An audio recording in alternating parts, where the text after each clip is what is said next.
তুমি কি এই জীবন গল্প অনুষ্ঠানটা শুনতেন আগে থেকে বা দেখতেন? আমি প্রথম থেকেই শুনতাম, একদম একদম প্রথম থেকে। আমার 9 বছর ধরে আমি এই ধরনের অনুষ্ঠান আমি করছি। মেবি আমি অত বছর ধরে শুনতে পারিনি, বাট আমি বিগত 2 বছর কি আড়াই বছর। মানে আমি তো এর আগে আরেকটা রেডিওতে করতাম, সেখানেও হয়তো বা শুনতেন, রাইট? নাকি শুধু হ্যাঁ, ঢাকা আমি এফএম? মানে ইউটিউবে যেগুলো প্রচার হয়েছে আমি ও। সবগুলো শুনেছি। ও, দ্যাটস ফাইন, দ্যাটস ফাইন। তো যাই হোক, অনেক বড় একটা ইন্ট্রো হয়ে গেল, আমরা বরং আর দেরি না করি আপনার গল্পটা শুনি। শুরু করুন আপনি। আমার বাবা মা দুজনেই বাক ও শ্রবণ প্রতিবন্ধী, তারা দুজনেই কথা বলতে পারে না। হয়তোবা আজ এটা এই ইস্যুটার কারণে আমার জীবনের এই অবস্থা। ছোটবেলা থেকে আমি ভালোবাসা কি সেটা পাইনি, বাবা মার ভালোবাসা কি, বড় ভাই বোনের ভালোবাসা কি আমি আসলে। বাঁক এবং শ্রবণ প্রতিবন্ধী কি তারা জন্ম থেকে ছিলেন নাকি? আমার বাবা জন্মগত ভাবে, কিন্তু আমার মা এসএসসি কমপ্লিট করেছে, তারপর একটা পারিবারিক অনুষ্ঠানে তার টাইফয়েড জ্বর হয়। পারিবারিক অনুষ্ঠানে আপনার রং খেলা হচ্ছিল, গ্রামের বিয়ের ভিতরে যেমনটা হয়। তো ওই রং নাক মুখ দিয়ে গিয়ে খুব খিঁচুনি হয়, তারপর টাইফয়েড জ্বর থেকে আসলে তার জবানটা চলে যায়। তারপর অনেক চেষ্টা করা হয়েছিল ডক্টরের কাছে, মানে ততক্ষণ অব্দি খুব দেরি হয়ে যায় এবং রংটা টোটালি ব্রেনের সাথে জমে যায়, যার ফলে আর কোনো তাকে ঠিক করার উপায় ছিল না। ঠিক করার উপায় যদি থাকতো তাও 99% তার মৃত্যুর চান্স ছিল, যার জন্য তাকে এভাবেই মানে রাখা হয়। আমি এখানে একটু বলে নিচ্ছি, ওনার মা আছেন স্টুডিওর বাইরে এবং ওনার গল্পের প্রেক্ষাপটে হয়তো ওনার মা আসবেন এখানে যদি প্রয়োজন হয়। শুধু মা না, ওনার ছোট বোনও আছেন। আপনারা ধৈর্য ধরে পুরো ভিডিওটা দেখবেন এবং একই সাথে পুরো অনুষ্ঠানটা আপনারা শুনবেন প্রিয় শ্রোতা। প্রয়োজন হলে আমরা ওনাদেরকে স্টুডিওতে নিব। আমি সরি, মানে খুব খারাপ লাগছে শুনতে। তো এই কারণেই মূলত আপনার বাবার সঙ্গে আপনার মাকে বিয়ে দেওয়া হয়েছে? না, আমার মা খুবই সুন্দরী ছিল। আমি আপনার মাকে দেখে আমি বুঝেছি। হ্যাঁ, উনি টিনেজে আরো সুন্দর ছিল, তার চুলগুলো খুব সুন্দর ছিল, তার জন্য বিএফডিসি থেকে অনেক প্রপোজাল এসেছিল ফিল্মের জন্য, অভিনয় করার জন্য। হ্যাঁ। আচ্ছা। তো আমার বাবাও ফিল্ম এফডিসি তে কাজ করতো। তো বাবা অ্যাকচুয়ালি, মা ওখানে যেত শুটিং দেখার জন্য যেত, কিন্তু তখনই হয়তো বাবার পছন্দ হয়ে যায়, যেহেতু বাবাও কথা বলতে পারতো না, কিন্তু ওনার সাইন ল্যাঙ্গুয়েজটা খুব ভালো ছিল। আচ্ছা আচ্ছা। তো বাবা মাকে দেখে পছন্দ করে ফেলে। এক পর্যায়ে আমার মার পিছু করতে করতে আমার বাড়িতে চলে আসে, সে মানে মুখের উপরে বিয়ের প্রপোজাল দিয়ে ফেলে। কিন্তু এখানে আমার বাবা আসলে এটাকে ভালোবাসা বলে কিনা জানি না, বাবা একটা রং করেছিল, আমার দৃষ্টিতে এটা রং। তার প্রথম বিবাহ হয়েছিল, তার বাবা মা মানে আমার দাদা দাদি ফোর্স করে বিবাহটা করিয়েছিল, যার ফলে সে ওটা তার মানুষ বলে না যে আমাকে জোর করে বিয়ে দেওয়া হয়েছে, বাবা মার ইচ্ছাতে বিয়ে করলাম। তো আমার বাবাও সেটা করেছিল, কিন্তু সেই ওয়াইফের প্রতি আমার বাবার মন থেকে কোনো ভালো লাগা ছিল না, যার ফলে সে ছোটবেলাটা কাটিয়েছে ঢাকাতে। তো আমার আম্মুকে সে খুব পছন্দ করতো, আর ওটাই আমার আম্মুকে বলা যায় যে আমার আম্মুকে মন থেকে সে পছন্দ করে বিয়ে করেছে। এটা আমার ফ্যামিলির কেউ জানতো না। যখন আমি আমার আম্মুর পেটে, তখন মেবি বিষয়টা একটু একটু ফ্লাশ হয় যে আমার বাবা এখানে রেগুলার আসে, হঠাৎ হঠাৎ কোথায় চলে যায়, কোথায় থাকে সে। আস্তে আস্তে যখন আমার জন্ম হয়, তখন আমার আম্মুর বিয়েতে যারা সাক্ষী ছিল বা বাবার ফ্রেন্ড ছিল যারা কথা বলতে পারে না, সেখান থেকে একটা জিনিস লিক হয় যে তার দেশের বাড়িতে ওয়াইফ আছে, তাদের ছেলে মেয়েও আছে। তখন আমার বাবা আসলে এটা টোটালি খোলসা করে সবার কাছে বলে যে আমি আসলে ওকে ভালোবাসতাম, ওকে যদি এটা বলতাম তাহলে তো তাকে বিয়ে করতে পারতাম না। তখন বিষয়টা আসলে ওপেন হয়। তখন আমার মা খুব রাগারাগি করে, এটা স্বাভাবিক, প্রত্যেকটা মহিলাই করবে। মা সুইসাইড করার চেষ্টা করে, তখন বাবা অনেক বুঝায়। তারপর দুই ওয়াইফকেই বাবা ডিসিশন নেয় যে একই সাথে রাখবে, একই ফ্ল্যাট ভাড়া করে একই জায়গায় রাখবে দুজনকে।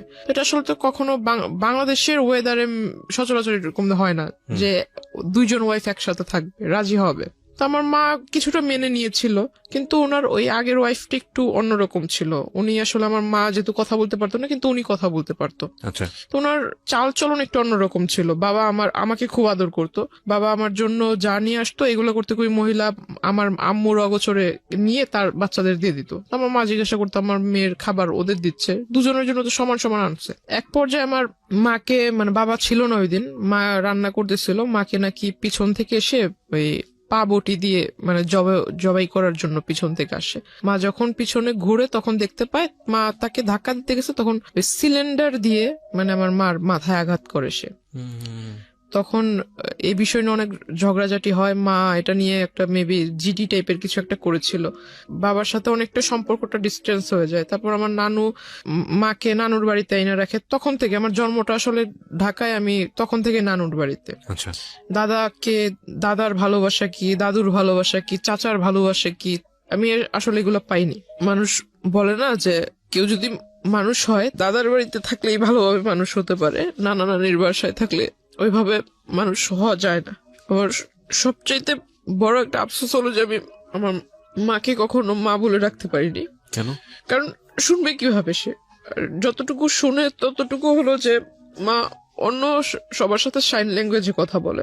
আমার যখন খাবারের সময় হয় তখন আমাকে মানে জান্নাত তো বলতে পারে না, তবে নুপুর শব্দটা একটু বোঝা যায় সে যখন বলে, তো নুপুর বলে ডাকে, ওটা আমি বুঝি। আর আমি যদি তাকে যাই বলবো না কেন সে সবই বোঝে। আমি আমার মার বাবার সবার কথা মানে একদম ভালোভাবে বুঝি। আমি যখন অন্যদের দিকে দেখি যে তারা বাবা মাকে কোনো কিছু চাওয়ার হলে, বাবা আমার এটা লাগবে, বাবা ওটা লাগবে, মাকে বলবে, কোনো প্রবলেম হলে বাবা মার সাথে শেয়ার করবে, আসলে আমার লাইফে আমি ওগুলার কখনো সুযোগ হয়নি। Just because of language barrier. তাছাড়া আমার যেহেতু আমি বড় ছিলাম, আমার পর আমার 3টা ভাই মারা যায়। ও, কি বলো ওটাকে, ভূমিষ্ঠ মানে হতো? ডেলিভারি টাইমটা হতো, হ্যাঁ। তখনই আমার আম্মুর মানে জ্বর হয়ে যেত, প্রচুর প্রচুর জ্বর হয়ে যেত। জ্বরের ফলে বেবিটা ভিতরে বয়েল হয়ে যেত, মানে একদম, মানে যখন ভূমিষ্ঠ হতো তখন ডক্টর আমাকে দেখিয়েছে আমার মার হাই প্রেশার, তো আম্মুকে কখন এটা ডক্টর দেখায়নি, তিনটা বাচ্চাই দেখায়নি, আমাকে দেখিয়েছে, আমি কোলে নিয়েছি, যখন হাতে টাচ করেছে চামড়াটা উঠালে এভাবে উপরে উঠতো, ভিতরেই সিদ্ধ হয়ে গিয়েছে। তখন আমার খুব ছোটবেলা থেকে আমার বাবার খুব মানে ছেলের প্রতি খুব আকর্ষণ ছিল, যে একটা মেয়ে একটা ছেলে থাকবে। ছোটবেলাটা ওই নানা নানির বাসায় কাটানো, মার ভূমিকা বাবার ভূমিকা নানা নানি পালন করেছে লেখাপড়া থেকে। মানে আমার এলাকার মানুষ এখনো বলে, যখন আমি খুব রাগারাগি করি বা খুব কষ্ট পাই তখন আমাকে এখনো বলে যে এই এলাকাটাতে কোনো ফ্যামিলিতে এমন কোনো বাচ্চা নেই যার কোনো মানে সম্পূর্ণ চাহিদা কোনো ফ্যামিলি সম্পূর্ণভাবে মানে পালন করেছে বা দিতে পেরেছে। কিন্তু আমার একটা ফ্যামিলি ছিল, মানে নানুর যেহেতু টাকা পয়সা যাই ছিল মোটামুটি খুব ভালোই ছিল, সম্পত্তি যা ছিল এগুলো আমাদের জন্য বিক্রি করে, তার নিজের ছেলের জন্য না করে আমাদের জন্য সে বিক্রি করে আমাদেরকে খাওয়াইছে। এখনো অব্দি মানে আমাদের কোনো কাজ করতে হয় না, বসে বসে খাচ্ছি। মার বিয়ের পর আজ আমার 18+ চলতেছে, প্লাস আমার আম্মু বিয়ের সম্পূর্ণ বয়সটাই তার মার বাসায়। তো আসলে এগুলো তো আসলে খরচের বিষয় আছে, তাই না? এগুলো কয়জনে করে? এগুলো যদি আমি অ্যাভয়েড করি তাহলে এটা আমি আসলে মানুষ বলে গণ্য হব না, যদি এগুলোকে ভুলে যাই। আমার জন্মের পর যেটা বললাম যে আমার বাবার ছেলের প্রতি একটা আকর্ষণ ছিল, আমার মাকে খুব ফোর্স করলো, যেহেতু 3টা ছেলে মারা গেছে, বাবা খুব রাগান্বিত ছিল। আমার পরপর যে বাচ্চাটা মারা যায় সেটার ফলে আমার বাবার একটা সন্দেহ ছিল যে আমার নানি এটা মেরে ফেলেছে। কারণ আমার নানি ভাবতো হয়তো যে আমার মেয়ে এখানে, আবার একটা নাতনি এখানে, আবার একটা বাচ্চা হলে এটার খরচ কে বহন করবে। আমার বাবার একটা ভুল ধারণা ছিল এটা, আমার মনে হয়। বাবা এটা মানে পুলিশ কেস পর্যন্ত গড়িয়ে গিয়েছিল যে আমার শাশুড়ি বাচ্চাটাকে মেরে ফেলেছে, এরকম খুব একটা ঝামেলা হয়। তারপর আমার মা বলে যে এরকম কিছুই না, ওটা একটা দুর্ঘটনা ছিল, অ্যাক্সিডেন্ট। তারপর বাবা খুব ফোর্স করে মাকে পরবর্তী বাচ্চা নেওয়ার জন্য। দুর্ভাগ্যক্রমে মানে হয়ে যায় মেয়ে। দ্যাট মিন আমার যে বোনটা বাহিরে আছে, 3টা বাচ্চা মারা যাওয়ার পরে মেয়ে, 3টা বাচ্চা মারা যাওয়ার পর 16 বছর যখন আমার যখন 16 বছর চলে তখন আমার এই বোনটা। ওকে, ওর বয়স কত এখন? ওর এখন 4 চলতেছে। 4 চলছে। যখন আমরা জানতে পারি যে মেয়ে, যে হসপিটালে মেবি চেক আপ করলে বোঝা যায় যে মেয়ে হবে, তো এই বিষয়টা আমার মা কেন যেন আমার বাবার কাছে বলেনি। মা হয়তো ভেবেছে এটা বলার পর আমার বাবা নারাজ হবে বা ঝগড়াঝাটি করবে। তো আমি আসলে ওই বিষয়টা বুঝিনি, তখন আমি খুব ছোট। বাচ্চা হলো, আমি খুব খুশি যে আমার 3 ভাই আমি নিজের হাতে দেখেছি তাদের লাশটা। তো আমার একটা বোন হবে, আমি খুব খুশি যে ভাই না হলো বোন তো পাবো। বোনটা যেদিন হলো সেদিন হসপিটালে আমি দেখতে গিয়েছি, বাবা বাহিরে ছিল। বাবাকে শুধু পিকচার পাঠিয়েছিলাম, বাবা বারবার জিজ্ঞাসা করেছিল ছেলে হয়েছে না মেয়ে হয়েছে, বারবার এক কথাই জিজ্ঞাসা করতেছিল। বাচ্চাটা এত সুন্দর সেটা আমাকে কিছু বলতেছে না, শুধু বলতেছে যে ছেলে না মেয়ে। তা আমি কিছু বললাম, আমি বললাম বাবা আমি এগুলো দেখিনি, বাবু হয়েছে খুব সুন্দর, মার কাছে রেখেছে, আমি শুধু এতটুকুই দেখছি। তখন আমার মা আমাকে বুঝালো যে তোমার 3 ভাই মারা যাওয়ার পর তোমার বাবা আমার সাথে অনেক খারাপ ব্যবহার করেছে, এখন তো মেয়ে হয়েছে, দেখবা ওর কপালটা পুড়লো। ও যখন মানে যে 1 মাস 2 মাস হয়ে যায় তখন ওর চুল ফেলবে, বাচ্চাদের ফার্স্ট চুলটা ফেলবে, তখন বাচ্চাদের জন্য যে প্যাকেট করা থাকে না যে নানান রকম কসমেটিক্স, তো এগুলো মেবি এক্সপায়ারি ডেট মানে ওভার, তো ওই বাবাও খেয়াল করেনি হয়তো যখন কিনে আনছে, ওকে যখন গোসল করানো হয় তখন ওর মাথাটা একদম মেডিসিনের অ্যাফেকশনে ফুলে মাথাটা এত বড় হয়ে গেছিল, মানে একদম লাল লাল হয়ে গেছে, পুরো মাথার ভিতরে কেমন যেন হয়ে গেছিল। ও একটা না 1 সপ্তাহ অসুস্থ ছিল, হসপিটালে আমরা দৌড়াদৌড়ি করছি। তো হঠাৎ করে আমার বাবা দেশে আসে, কিছুদিন পর বাবা দেশে আসে, বাবাকে বললাম যে এই ঘটনা, বাবা কোথায় বাচ্চাকে দেখবে, কোলে নিবে, মানে এগুলো না হয়ে সে ঢুকেই বলতেছে ছেলে হয়েছে না মেয়ে হয়েছে, মাকে জিজ্ঞাসা করতেছে, মা বলতেছে মাথা নিচু করে মেয়ে হয়েছে। বাবা আমার বোনটাকে কোলে নেয়নি। ওনার আগের ঘরে কি কয়জন ছেলে মেয়ে? তার মেবি 2 ছেলে 1 মেয়ে। তারপরই অবস্থা। হ্যাঁ, ওনার যদি এমন হতো যে না একটা ছেলে নাই, প্রথমত এই আচরণটা ছেলে মেয়ের ক্ষেত্রে করাই উচিত না। দ্বিতীয়ত হচ্ছে যে ওনার তো ছেলে আছে, 2টো ছেলে আছে, তারপর এটা যাই হোক আপনি মেয়ে হিসেবে বলছেন, এটা খুব দুঃখজনক, আসলে আর কিছু বলার নেই। তো আমার তারপর বোনকে তো এরকম দেখছি। বড় সমস্যা হলো যে আমি ছোট থেকে একাকিত্ব, মানে নিজেকে সবসময় একা করে রাখতাম। এটা আমার একটা, আমি মনে করি যে আমার একটা সবচেয়ে বড় ভুল। ইভেন আমি যখন স্কুলে পড়ি আমি কারোর সাথে মিশতাম না, আর আমার কাছে কেন যেন মনে হতো যে আমার আব্বু আম্মু তো এরকম, কারোর সাথে ফ্রেন্ডশিপ করলে অবশ্যই বাবা আমার একটা টপিকস প্রথমেই আসবে যে বাবা কি করে, মা কি করে। এগুলো শুনলে মানুষ আসলে কোন নজরে আমাকে দেখবে যে ওর বাবা মা কথা বলতে পারে না। আমাদের বর্তমান সমাজের মানুষ যেটাকে বলে বোবা, আর এই জিনিসটা আমার শুনতে খুব খুব খারাপ লাগে, যার জন্য আমি কখনো কারোর সাথে মানে ওইভাবে যদি পরিচয় হয়েও যায়, বাবা মার টপিকস আসলে আমি তার সাথে কথা বলা ক্লোজ করে দিই। তারপর মানে সবার সাথে কথা বলতাম না, একা একা থাকতাম। তো সবাই মনে করতো আমি অনেকটা হিংসুটে বা আমি একটু অন্যরকম, সবার সাথে মিশতে পারি না, আমার ভিতরে জেলাসি কাজ করে। তো আমি আসলে কারো কে আমাকে নিয়ে কি ভাবলো এগুলো আমি কানে দিতাম না। আমার ছোটবেলা থেকেই নামাজের প্রতি একটা আকর্ষণ ছিল, আল্লাহ তাআলার সমস্ত আদেশ নিষেধ এগুলা মেনে চলি ছোট থেকেই। আর আমার ছোটবেলা থেকে কেন জানি যে অ্যারাবিক কালচার যেটা আমার কাছে খুব ভালো লাগে। তো কলেজে উঠলাম, এসএসসির পর যে 3 মাস বন্ধ থাকে, 3 মাসের ভিতরে অনেক ঘোরাঘুরি হয়েছিল, অনেক জায়গায় মানে ঘুরছি। তো হঠাৎ করে একটা বিয়ের প্রপোজাল আসে আমার জন্য। তো ছেলেটা মেবি রাজনীতিতে জড়িত ছিল। তো যখন শুনলাম যে রাজনীতি করে, ঠিক আছে রাজনীতি করে ভালো, বিয়ের পর হয়তো বউকে ভালোভাবে রাখবে, প্রত্যেকটা ফ্যামিলি চায় তার মেয়ে একটা ভালো ভালো ছেলের কাছে বিয়ে হোক। কি করে যেন বাবা খোঁজ নিয়ে দেখে যে ছেলের আসলে মানে ব্যাকগ্রাউন্ড ভালো না, নেশা টেশা করে, তো এজন্য ওটা রিজেক্ট হয়ে যায়। তারপর ওই ছেলেটা করে কি, মানে রিজেক্ট তো আমার বাবা মানে বললো, বাবার দ্বিমত ছিল। তো ওই ছেলেটা আসলে মানে পরে একটা আমার এলাকাতে ওর পরিচিত কোনো লোক টোক দিয়ে পরে বলে যে আমার নাকি মানে বিয়ের মানে সাংসারিক জীবনে যাওয়ার মতো আমার ভিতরে মানে কি বলে এটাকে, মানে সক্ষমতা বা এরকম কিছু নাই। কে বলে এটা? মানে ওই লোকটা বলে। আচ্ছা, যার সঙ্গে বিয়ে হওয়ার কথা। হ্যাঁ হ্যাঁ। তারপর আমার শুনতে মানে যখন শোনার পর আমি আর বাড়িতে কিছু বলিনি, বললাম যে এই লোকের সাথে তো আর আমার বিয়ের সম্বন্ধটা আগায় নেই বা ওইরকম কোনো কথা হয়নি, জাস্ট দেখা সাক্ষাৎ হয়েছে, বাসায় আসছে দেখার জন্য, ওই পর্যন্ত। তাহলে এই বিষয় নিয়ে আর আগায় দরকার কি। ওই বিয়ের প্রস্তাবটা ওটা সবকিছু আমরা ভুলে গেলাম। তারপর আমি ভাবলাম যে সামনে কলেজে ভর্তি হতে হবে, কলেজে যাব, আর নতুন কলেজ, নতুন এরিয়া। যেদিন ফার্স্ট ডে কলেজে গেলাম, খুব মানে প্রথম দিনই খুব মানে ক্লাসের মানে 42 জন স্টুডেন্টের মধ্যে যেন টিচারদের চোখের মনি হয়ে গেলাম। কলেজ স্টার্ট হওয়ার 2.5 থেকে 3 মাসের ভিতরে আমার ফোনের ভিতরে একটা ফোনের মেসেঞ্জারের ভিতরে একটা নক আসে, রিকোয়েস্ট আসে যে ওই কেউ কাউকে মানে অ্যাট ফার্স্ট আপনার ফ্রেন্ড রিকোয়েস্ট পাঠায় নেই, কিন্তু মেসেঞ্জারে যে রিকোয়েস্টটা করে, মেসেজের রিকোয়েস্ট সেটা করে। তো আমি আসলে দেখতে পাই মানে আমার একটা রাজনৈতিক যে প্রেক্ষাপটটা, আমার ছোটবেলা থেকে কেন যেন মনে হতো যে আমি বড় হয়ে লেখাপড়া করে ইচ্ছা ছিল যে আমি এগুলো করব। তখন ওই টাইমটাতেই ওই লোকটা আমার প্রোফাইল পিকচারে ছিল, ওই যে পিকচারটা ছিল সেই পিকচারটা দেখে উনি আমাকে নক দেওয়ার পর সে আমাকে ডিরেক্টলি এট ফার্স্ট নক দিয়ে আমার নাম্বার চায়। ইভেন সে লিখে যে আপনি যদি আমার দলের ভিতরে আসেন তাহলে আপনাকে দেখে অনেক লোক উপলব্ধ হয়ে, আপনাকে দেখে অনেক লোক, আপনার আশেপাশের অনেক লোক আমার এখানে আসবে। আপনার প্রোফাইল পিকচারের মধ্যে দলীয় কোনো ব্যাপার স্যাপার ছিল? হ্যাঁ হ্যাঁ। ওকে। আর আমি জানতাম না যে প্রোফাইল পিকচার আমার সাথে যিনি ছিল ওনার সাথে আবার ওনার আগে থেকেই পরিচয় আছে। ওটা উনি দেওয়ার পর আপনার প্রোফাইল পিকচারের মধ্যে এমন একজন ব্যক্তি ছিল যার সঙ্গে যিনি আপনাকে নক দিয়েছেন তার পরিচয় ছিল? হ্যাঁ। ওকে। মানে ওনার ওখানে উনি কাজ করতো, যিনি আমাকে নক দিয়েছে।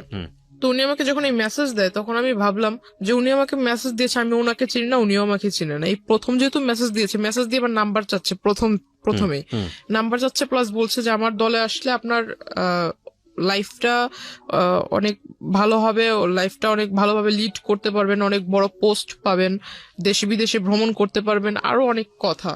তো আমি আসলে এই কথা শুনে আমার কাছে অনেকটা মানে টাউট টাইপের মনে হয় যে লোক বাট পারে, মানে আমি তো এখনো পূর্ণ এজে পৌঁছায় নেই, তো আমি কিভাবে রাজনীতি করব? আর আমাকে সে পোস্ট দিবে, আমি পোস্ট মানে আমার একটা সিগনেচারে মানুষ এই দেশ থেকে ওই দেশে চলে যাবে, এটা আবার এমন কোন ক্ষমতা?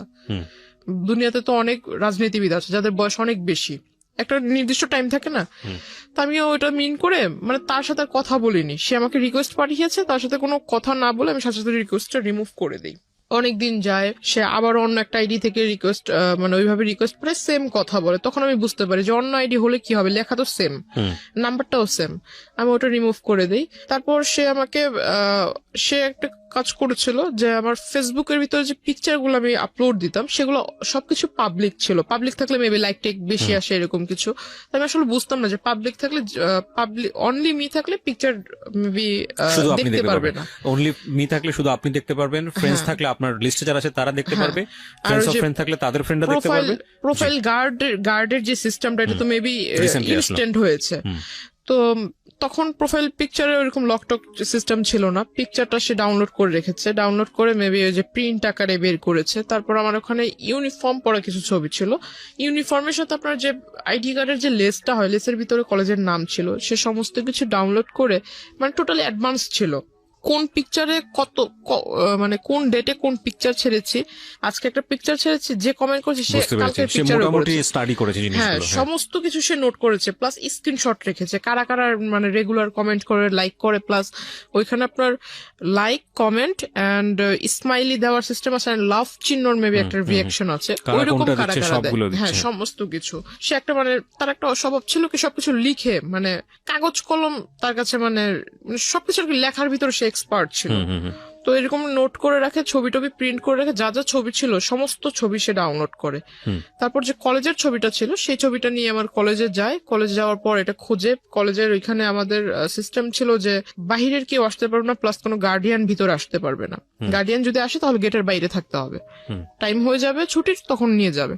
তো সে করতো কি যে কলেজ গেটের এখানে যারা পাহারাদার থাকতো, আনসার টাইপের কিছু লোক ছিল, তো এদেরকে পিকচার দেখাতো। এখন স্টুডেন্ট অনেক, কয়জন রে ওই দারোয়ানরা মনে রাখবে, তো এটা আসলে পসিবল হয় না। সে করতো কি রোডের ওই পার অপোজিটে ছিল আপনার ছোট একটা ক্যাফে শপ, সেখানে মানে আমি কখন আসলে যেতাম না, তো ওইখানে এসে মানে ভিতরে গ্লাস সিস্টেম ছিল, ভিতরে বসে বাইরে দেখা যাবে কিন্তু বাইরে থেকে কেউ বুঝতে পারবে না যে ভিতরে কেউ আছে কিনা, এমন সিস্টেম ছিল। তো সে ভিতর থেকে আমাকে ফলো করতো, ইভেন সে দারোয়ানকে আর ওই ক্যাফের ওই যারা সার্ভিস করে, সার্ভ টার্ভ করে, ওয়েটার, এদেরকে মানে টাকা দিয়ে রেখেছিল। যে এটা তো আপনি একদম পরে গিয়ে জেনেছেন, ইনিশিয়ালি তো আপনি এগুলো জানতে পারেননি, যখন তার সঙ্গে আপনার পরিচয় হয়েছে বা সামথিং, আমি গেস করছি যে কিছু একটা হয়েছে, ইনিশিয়ালি আপনাকে নক করলো কিভাবে সেদিকে একটু জান প্লিজ। হ্যাঁ, তো মানে তার সাথে আমার কিভাবে পরিচয় হয় এটা সেই জায়গাটাই জান। আচ্ছা, তারপরে কি তো আপনি জানতে পেরেছেন তখন আমি ফলো করি, মানে সে যে দোকানে বসে থাকতো তখন আমি এটা ফলো করছি বেশ কয়েকদিন, কারণ ওই যে তার প্রথম আইডি থেকে যখন আমাকে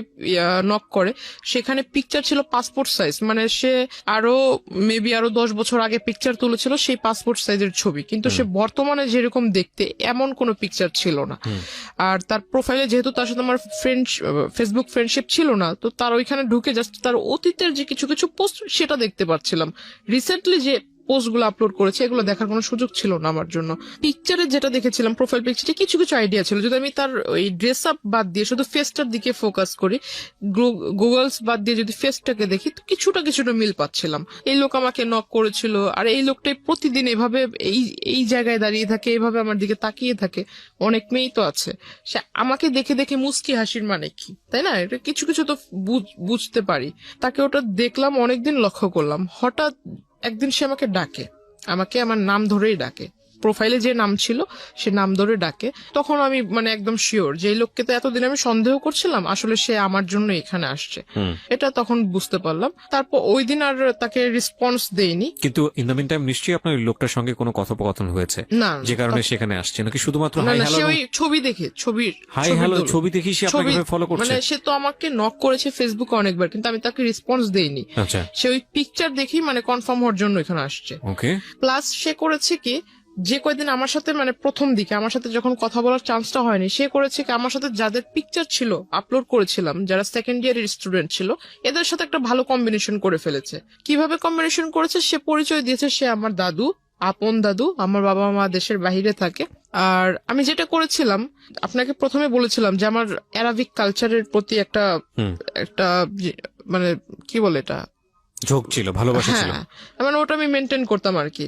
তো আমি করেছিলাম যে যারা, তখন আমি আসলে বুঝতাম না, আইডিটা যেহেতু আমার ক্লাস 8 থেকে শুরু, তো আমি আসলে বুঝতাম না। আমি অনেকেরই দেখেছি যে ফেক আইডি তৈরি করে, তখন বুঝতাম না ফেক আইডি কি। অনেকে অনেক রকম ডিটেলস দেয় যে আমি থাকি এখানে কিন্তু অ্যাড্রেস দেয় অন্য জায়গা। তো আমি যেহেতু অ্যারাবিক কান্ট্রি লাইক করতাম, তো আমি করেছিলাম কি যে ইউনাইটেড মানে আপনার দুবাইয়ের একটা অ্যাড্রেস দিয়েছিলাম, স্কুলও ওইখানকার দিয়েছিলাম। তো আমি মানে আরবিতেও ভালো, ইংরেজিতে মোটামুটি ভালো, বাংলায়ও ভালো। তো আমার মানে এতে দিলে কে এটা দেখতে আসবে, আমার ধারণা ছিল এরকম। আর আইডিটাও খুলে দিয়েছিল আমার এক ভাগিনা।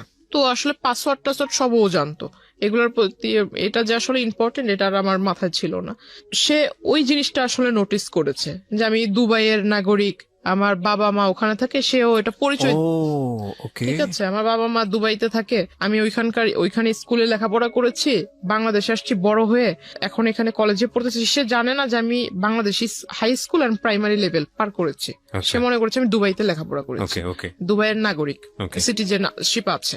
তার ফিলিংস ছিল এরকমটা। তো সে করে কি, সেকেন্ড ইয়ারের যে মেয়েরা ছিল তাদের সবার কাছ থেকেই মানে সে ডিটেলস নেয় যে আমি আসলে কোন টাইমে কলেজে আসি, আমার সাথে আসলে কারো অ্যাফেয়ার আছে কিনা, আমি যখন কলেজে আসি কোনো ছেলে টেলে আমাকে আগায় দিতে আসে কিনা, এভরিথিং ডিটেল সে নেয়। প্লাস আমার কোনো গার্ডিয়ান কোনোদিন কলেজে এসেছে কিনা। তখন দুই একজন মেয়ে বলে যে হ্যাঁ ওর সাথে তো একজন মহিলা এসেছিল, দ্যাট মিন আমার মার কথা, একজন মহিলা এসেছিল, সাথে বেবি ছিল। তো ওই লোক বলছে যে ওর মানে কোন মহিলা এসেছিল আইডিয়া আছে কিনা। তো আপনার সঙ্গে এগুলো আপনি জেনেছেন কিভাবে? মানে ওই মেয়েদের কাছ থেকে। আচ্ছা, ওই মেয়েরা এসে আপনাকে নক করেছে? মানে ওরা ওই মেয়েদের সাথে, আমার সাথে তো তার কথা হচ্ছে না, কিন্তু ওই মেয়েদের সাথে সে ভালো একটা কন্ট্রিবিউশন করে ফেলছে। সো পরবর্তীতে মেয়েরা এসে আপনাকে এটা বলেছে? হ্যাঁ, আমাকে বলেছে, মানে যেমন গতকালকে ঘটনা ঘটেছে, আজকে যেন এসে বলছে এরকম একজন তোমাকে খোঁজ করছিল। ওকে, আমাকে বলছে, পরে আমি জানতে পারলাম। তো ওরা বলছে যে ওর মা, তো উনি বলছে যে ওর মা কিভাবে হবে, ওর মা বাবা তো দুজনেই দুবাইতে থাকে, আমি ওর দাদু, আপন দাদু, আমি শুধু বাংলাদেশে। ওর সমস্ত দেখাশোনা সমস্ত কিছু আমি করি, ওর লেখাপড়ার খরচ বাবদ সবকিছু আমি বহন করি, বাবা মা বাহিরে থাকে। তখন আমাকে বললো যে তুমি ওই দিন যে মহিলা আসছে, তো আসলেই কি উনি তোমার আম্মু? তো আমি বললাম হ্যাঁ, এতে সন্দেহ আছে নাকি। পরের দিন আমি আমার মাকে বোনকে, নানুকে বললাম যে তোমরা একটু কলেজে আইসো, আমার টিফিন পিরিয়ডের পরে কলেজে এসো। তারা গিয়েছে, তখন আমি সবাইকে দেখালাম যে এই যে আমার আম্মু, এটা হলো আমার নানু। তো সবাই বলতেছে তুমি এত স্মার্টলি চলাফেরা করো, তোমার নানু এরকম কেন? এখন কাউকে আর বুঝাইতে পারি না যে আমার নানু তো হলো গ্রামের মহিলা, কারণ সে যেভাবে চলা পছন্দ করে সে ওভাবেই চলবে। তো সবার ভিতরে একটা ডাউট ছিল যে আমি হয়তো মানে একদম লোয়ার ক্লাস, মিডল ক্লাস যেমনটা থাকে, মিডল তো একটু উচ্চবিত্ত, মেবি মধ্যবিত্ত, লোয়ার ক্লাসে যেমন থাকে, যে ওইখান থেকে উঠে এসে হয়তো একটু পাট টাট নিচ্ছে, এমন একটা ধারণা ছিল। কারণ ওই যে আমার দাদু সেজেছে, সে অনেক কিছু মিসআন্ডারস্ট্যান্ডিং তাদের ভিতরে তৈরি করে দিচ্ছে। এখন সবাই আমাকে একটু অন্য নজরে দেখছিল যে আমি আসলে মিথ্যা বলছি, এটা সেটা। সবাই একে অপরের সাথে মানে একটু উকি ঝুঁকি করে কথা বলছিল।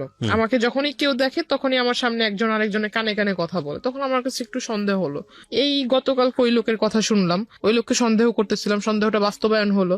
আবার এখন এতদিন এরা আমার সাথে কথা বলার জন্য সামনে আসতো, গায়ে পড়ে কথা বলবে, আমি কথা বলতাম না।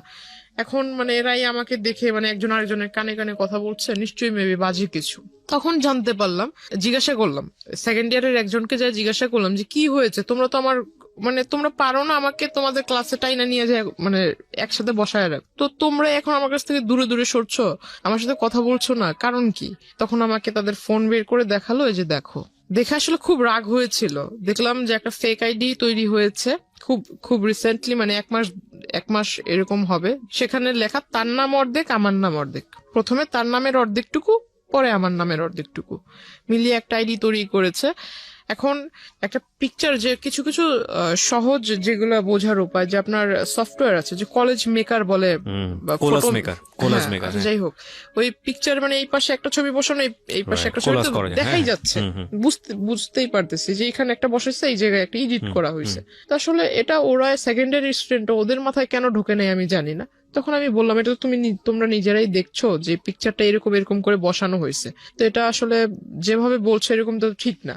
আর তোমরাই বলতেছো ওই লোক তোমাদের কাছে পরিচয় দিচ্ছে আমার দাদু, তারপর এখানে লেখা যে হাজবেন্ড ওয়াইফ, তাহলে তোমরা এটা কিভাবে মানছো? ওইখানে লেখা ছিল হাজবেন্ড ওয়াইফ। হ্যাঁ, হাজবেন্ড ওয়াইফ, তার সাথে আমার অনেক আগের থেকে রিলেশন, সে আমাকে বিয়ে করে নাই, বিয়ে করবে, কিন্তু হাজবেন্ড ওয়াইফ, ওই যে এনগেজড, আচ্ছা। এঙ্গেজ করলে মানুষ বলে না যে অলরেডি বিয়ে হয়ে গেছে, এরকম টাইপের, যে কাবিন টাবিন করে যখন আংটি পরালে মেবি, এরকম কিছু একটা ইন রিলেশনশিপ রেখা ছিল এরকম।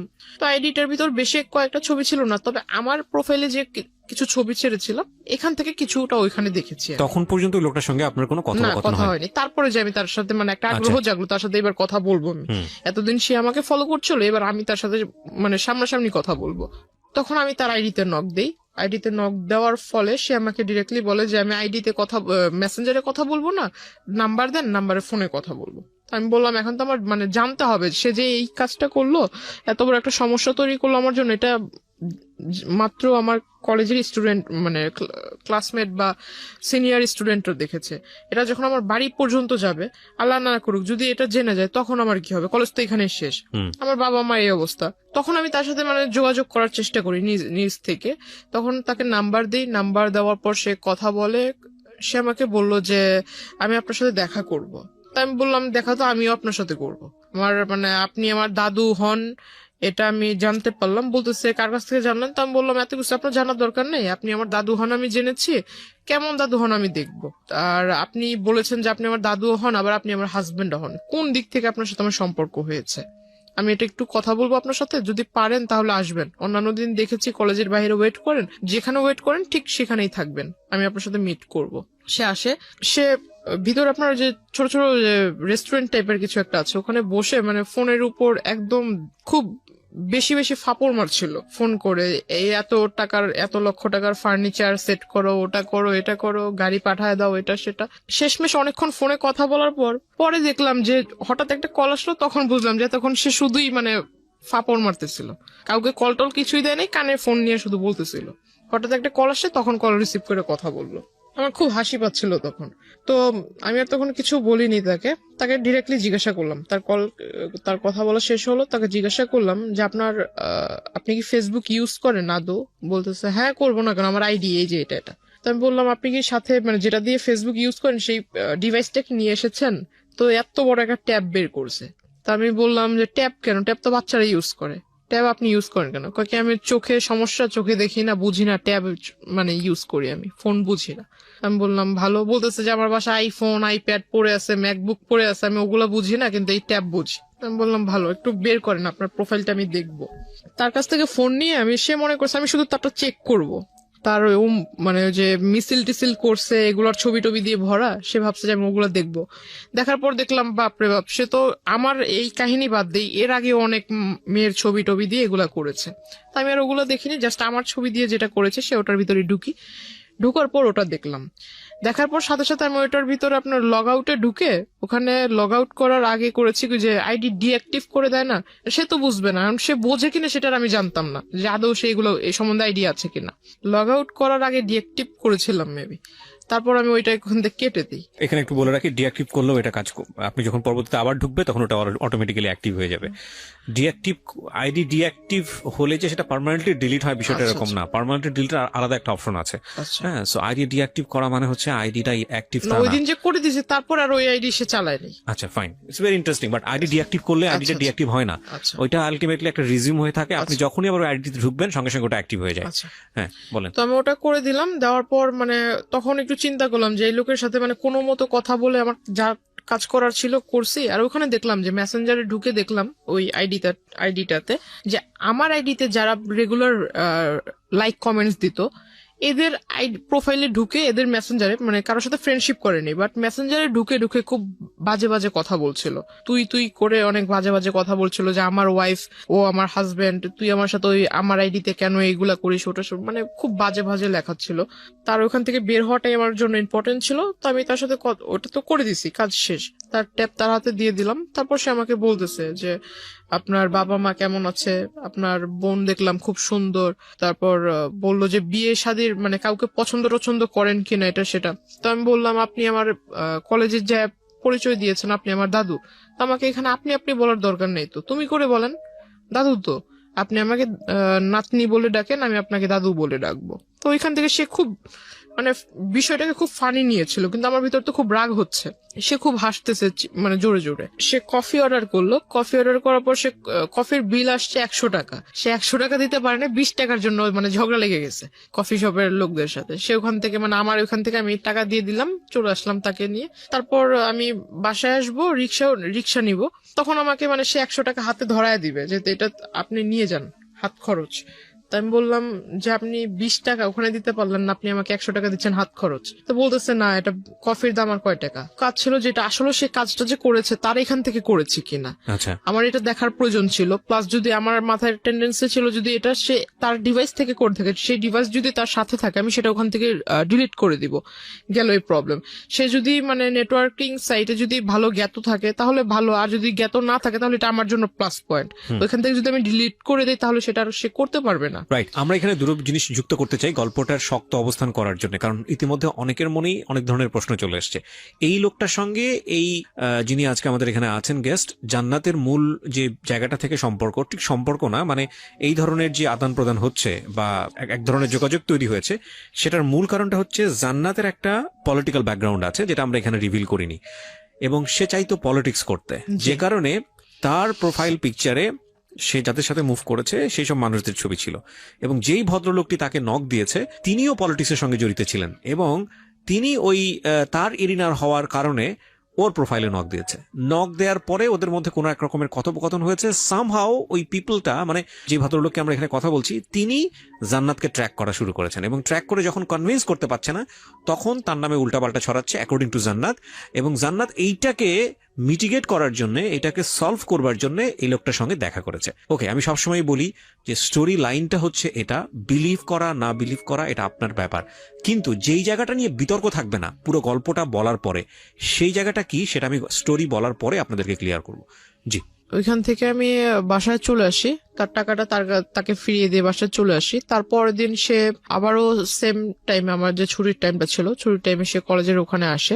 তারপর তাকে আমি আসলে বললাম যে আসলে আপনি দাদুর পরিচয় দিয়েছেন, এটা আসলে খারাপ কিছু না। দাদু সেকেন্ডে তো আপনি মিট করেছেন তার সঙ্গে, মানে সে কলেজের ওখানে আসছে পরের দিন, তারপর আপনি দেখা করেছেন পরের দিন আসছে। আমি কলেজ থেকে যখন বের হইতে আমার সামনাসামনি হয়েছে। আমার বাসে উঠলাম, বাস ছিল, বাসে উঠলাম, ওঠার পর সে আমাকে ডাক দিয়েছে। প্রথমে আমি আসলে এটা যেহেতু আমার কাজ যতটুকু ছিল আগের দিন তো আমি করেই দিছি, তারপর তার সাথে কিসের কথা বলা। তো আমি বাসে উঠে গেছি, সেও পিছন পিছন পরের বাসে উঠছে, ওই বাসে আর জায়গা ছিল না, পরের বাসে উঠছে। কিন্তু আপনার যে সে এত বড় একটা ক্ষতি করলো বা এরকম একটা কাজ করলো, আপনি তাকে কিছুই বললেন না? না, আমার আসলে আমার থটটা ছিল যে আমার বাড়িতে কোনোভাবে না জানুক, কারণ বাড়িতে যদি একবার জানাজানি হয়, প্রিন্সিপাল আমার কলেজের টিচারের মাধ্যমে আমার ফ্যামিলির লোক জানবে, যে আমাকে ভর্তি করতে সহায়তা করছে তার কানে যদি বিষয়টা চলে যায় তাহলে আমার লেখাপড়া ওখানেই বন্ধ হয়ে যাবে। তো আপনি তাকে এটা বললেন না যে আপনি নেক্সট টাইম এই কাজটা করবেন না বা এরকম? বিষয়টা যদি আমার বাড়িতে জানে তাহলে তো আমার কলেজেই বন্ধ না। কিন্তু যেই লোকটা আপনার এই কাজটা করলো তাকে কি কিছু বলেছিলেন যে আপনি এই কাজটা কেন? তাকে যে এখন বলবো। আচ্ছা, ওকে। তারপর আমি বাসে উঠলাম, সে ওই বাসে জায়গা পায়নি, পরের বাসে উঠেছে। তো এখানে নামলাম, সেও মানে একদম তাড়াহুড়া করে নেমে আমার মানে সামনে আসছে, বলতেছে যে একটু কথা বলে যান। আমি বললাম দেখেন আপনি আমার দাদু হিসেবে পরিচয় দিয়েছেন, ভালো কথা, আপনি যে কাজটা করেছেন মানে সে মনে করছে আমি বিষয়টা আসলে এখনো জানি না, সে যে কাজটা করেছে আমি বিষয়টা জানিই না এটা ভেবেছে। তো আমি তাকে বললাম যে কাজটা করেছেন কাজটা করা ঠিক হয়নি। যদি আপনার সন্তানের জায়গায় আমি নিজেকে রেখে বলি তাহলে আপনি নিজের সন্তানের মতো কারোর সাথে এরকম কিছু করতে পারতেন, বা আপনার সন্তানের সাথে যদি এরকম কেউ করতো আপনি কোন দৃষ্টিতে দেখতেন, আপনি কি করতেন? আপনি যখন এই কাজটা করেছেন আপনার মাথার ভিতরে কি বিবেকের লোপ পেয়েছিল? সে বলতেছে আমি এমন কি কাজ করেছি, আমি তেমন কিছু করিনি। তখন আমি আমার ফোন থেকে ওই আইডিটা বের করে তাকে দিলাম, এটা কি করেছেন? সে বলতেছে আমি করিনি। তখন তো আইডি ডিঅ্যাক্টিভ, আপনি কিভাবে বের করলেন? না তার আইডির যে স্ক্রিনশট, ও আচ্ছা, স্ক্রিনশটটা দেখালেন। স্ক্রিনশট ছিল সেটা আমি দিলাম, কারণ আমার ওইখানে তো আমি আমারটার সাথে আমি তো আর এই বিষয়ে আগে জানতাম না, এটা তো আমি জেনেছি আমার ওই যে সেকেন্ড ইয়ার স্টুডেন্টের কাছ থেকে। তো আমি এটা দেখালাম, দেখানোর পর বলতেছে না আমি এটা করিনি, এটা হয়তো অন্য কেউ করছে। তো আমি বললাম আপনার আর আমার সম্পর্ক কি, এটা আমি নিজেই জানি না। আপনার আর আমার এমন কোন রিলেশনশিপ বা আপনার সাথে আমার কবে পরিচয় হয়েছে? ফাইন, এখন আমি পরিষ্কার হচ্ছি। মানে আলটিমেটলি আপনি যে ওনার কাছ থেকে আপনার এই ফলস আইডিটা ডিলিট করবেন এটা উনি জানতো না আগে থেকে, না, এবং না। আপনিও জানাতে চাননি, কারণ মানে আপনি টেকনিক্যালি উনি হয়তো ভাবছে যে আমি এই সম্পর্কে জানিই না। রাইট। সো আপনি খুব টেকনিক্যালি জিনিসটা ডিলিট করে দিতে চেয়েছেন।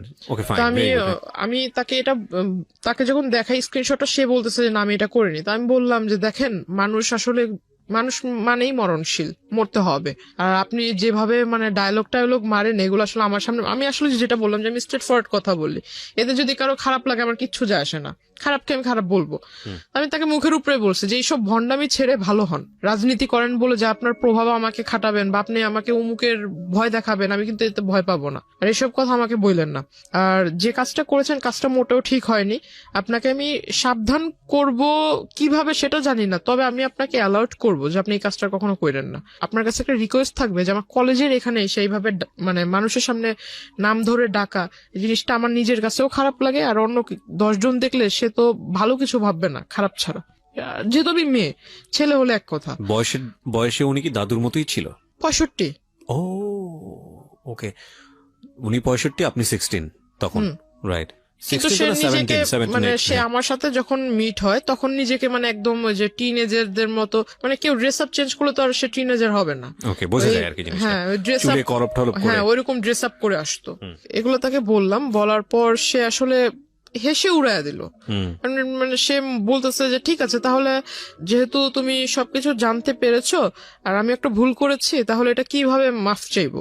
সবার সামনে মানে এই মুহূর্তে রাস্তায় সবার সামনে কি পা ধরে মাফ চাইবো? আমি বললাম যে এটা আপনি মূর্খর মতো কথা বলেন কেন? এমন একটা কাজ করেছেন, আপনার তো মানে লজ্জিত হওয়া উচিত, লজ্জা পাওয়া উচিত। আপনি আমাকে ভালোভাবে বলতে পারেন যে আমার ভুল হয়েছে, আমি জিনিসটা ভুল করে ফেলছি। আর আপনি যেভাবে বলছেন এটা তো আসলে মানে ভালো মানুষের মতো কথা হচ্ছে না। তাকে বলার পর তারপরও তার কোনো ফিলিংস ছিল না যে আমি একটা অন্যায় করেছি। এটা তাকে আমি ওইখান থেকে আমি চলে আসি, তার সাথে আর কথা বলিনি। পিছন থেকে অনেক ডাক ছিল, আমি আর তার কথা সাড়া দিইনি, রিক্সায় করে চলে আসি। তার পরের দিন সে আসেনি। ওই দিন আমার কিছু মানে ক্লাসমেট ওরা আবার ওই যে আসার সময় আপনার ওইখানে স্ট্রিট হকাররা বসতো, আবার স্ট্রিট ফুড টুটও ভালো ছিল। তো ওরা করতো কি ওইখানে একটা ঢালে এসে খাবার খেত, আইসক্রিম টেসক্রিম এগুলো সবাই আড্ডা দিত। তো আমাকে বলতেছে যে ঠিক আছে চলো, আজকে তোমার সাথে তো আমাদের ওইভাবে পরিচয় হয়নি বা ওইভাবে কথা টথা হয়নি কখনো, আমাদের সাথে চলো একটু, আধা ঘন্টা লেট হলে কিছু হবে না। তো আমার বাড়ি থেকে একটা ছিল, যখন কলেজ ছুটি হয়ে যাবে তার আধা ঘন্টার ভিতরে বাড়িতে থাকতে হবে। এখন সব সময় তো এটা পসিবল হয় না, কারণ রাস্তা যদি জ্যাম থাকে আধা ঘন্টা একটু ওভারও হইতে পারে। একটু ওভার হইলে আমার বাসা থেকে আবার একটু রাগারাগি করতো, অন্য কিছু ভাবতো। তো আসলে পরে আমি ওই দিন একটু দেরি হয়ে গেছিল, ওই দিন 2টার মতো বেজে যায়। তারপর আমি বাসা থেকে ওইখান থেকে রিক্সা নিয়ে চলে আসি, বাসা থেকে জিজ্ঞাসা করলো, পরে বললাম এই কাহিনী। তখনও অব্দি শুধু, যেহেতু আমি ছোটবেলা থেকে সবকিছু আম্মুর সাথে মানে যে সাইন ল্যাঙ্গুয়েজে আমার কোনো কিছু যেটা করতে যাব বা কোনো কিছু করার একটা স্টেপ নিয়েছি আম্মুর সাথে শেয়ার করতাম, কারণ আমি জানি যে আমার আম্মু আমি যা বলবো সেটা শুধু ভালো হলে আমাকে একটা ভালো সাজেশন দিবে, খারাপ হলেও বুঝাবে, কিন্তু কারোর সাথে এটা লিক করবে না। তো বাবার সাথে আমার সম্পর্ক ভালো, কিন্তু বাবার সাথে শেয়ার করার সাহস ছিল না। মার সাথেই করতাম। তো মাকে আমি অলরেডি বলে দিছি বিষয়টা, ছবি টবিও দেখালাম যে মা এই লোকে এই ঘটনাগুলো করছে। তো মা আমাকে বললো যে তুমি কলেজে যাবা, ড্রেস আপ, যেহেতু এখানে আবার বোরকার এলাও ছিল না, কলেজ ড্রেসের কালারের বোরকা এলাও না, ড্রেস আপ পরে যেতে হবে, কলেজ ড্রেস পরে যেতে হবে।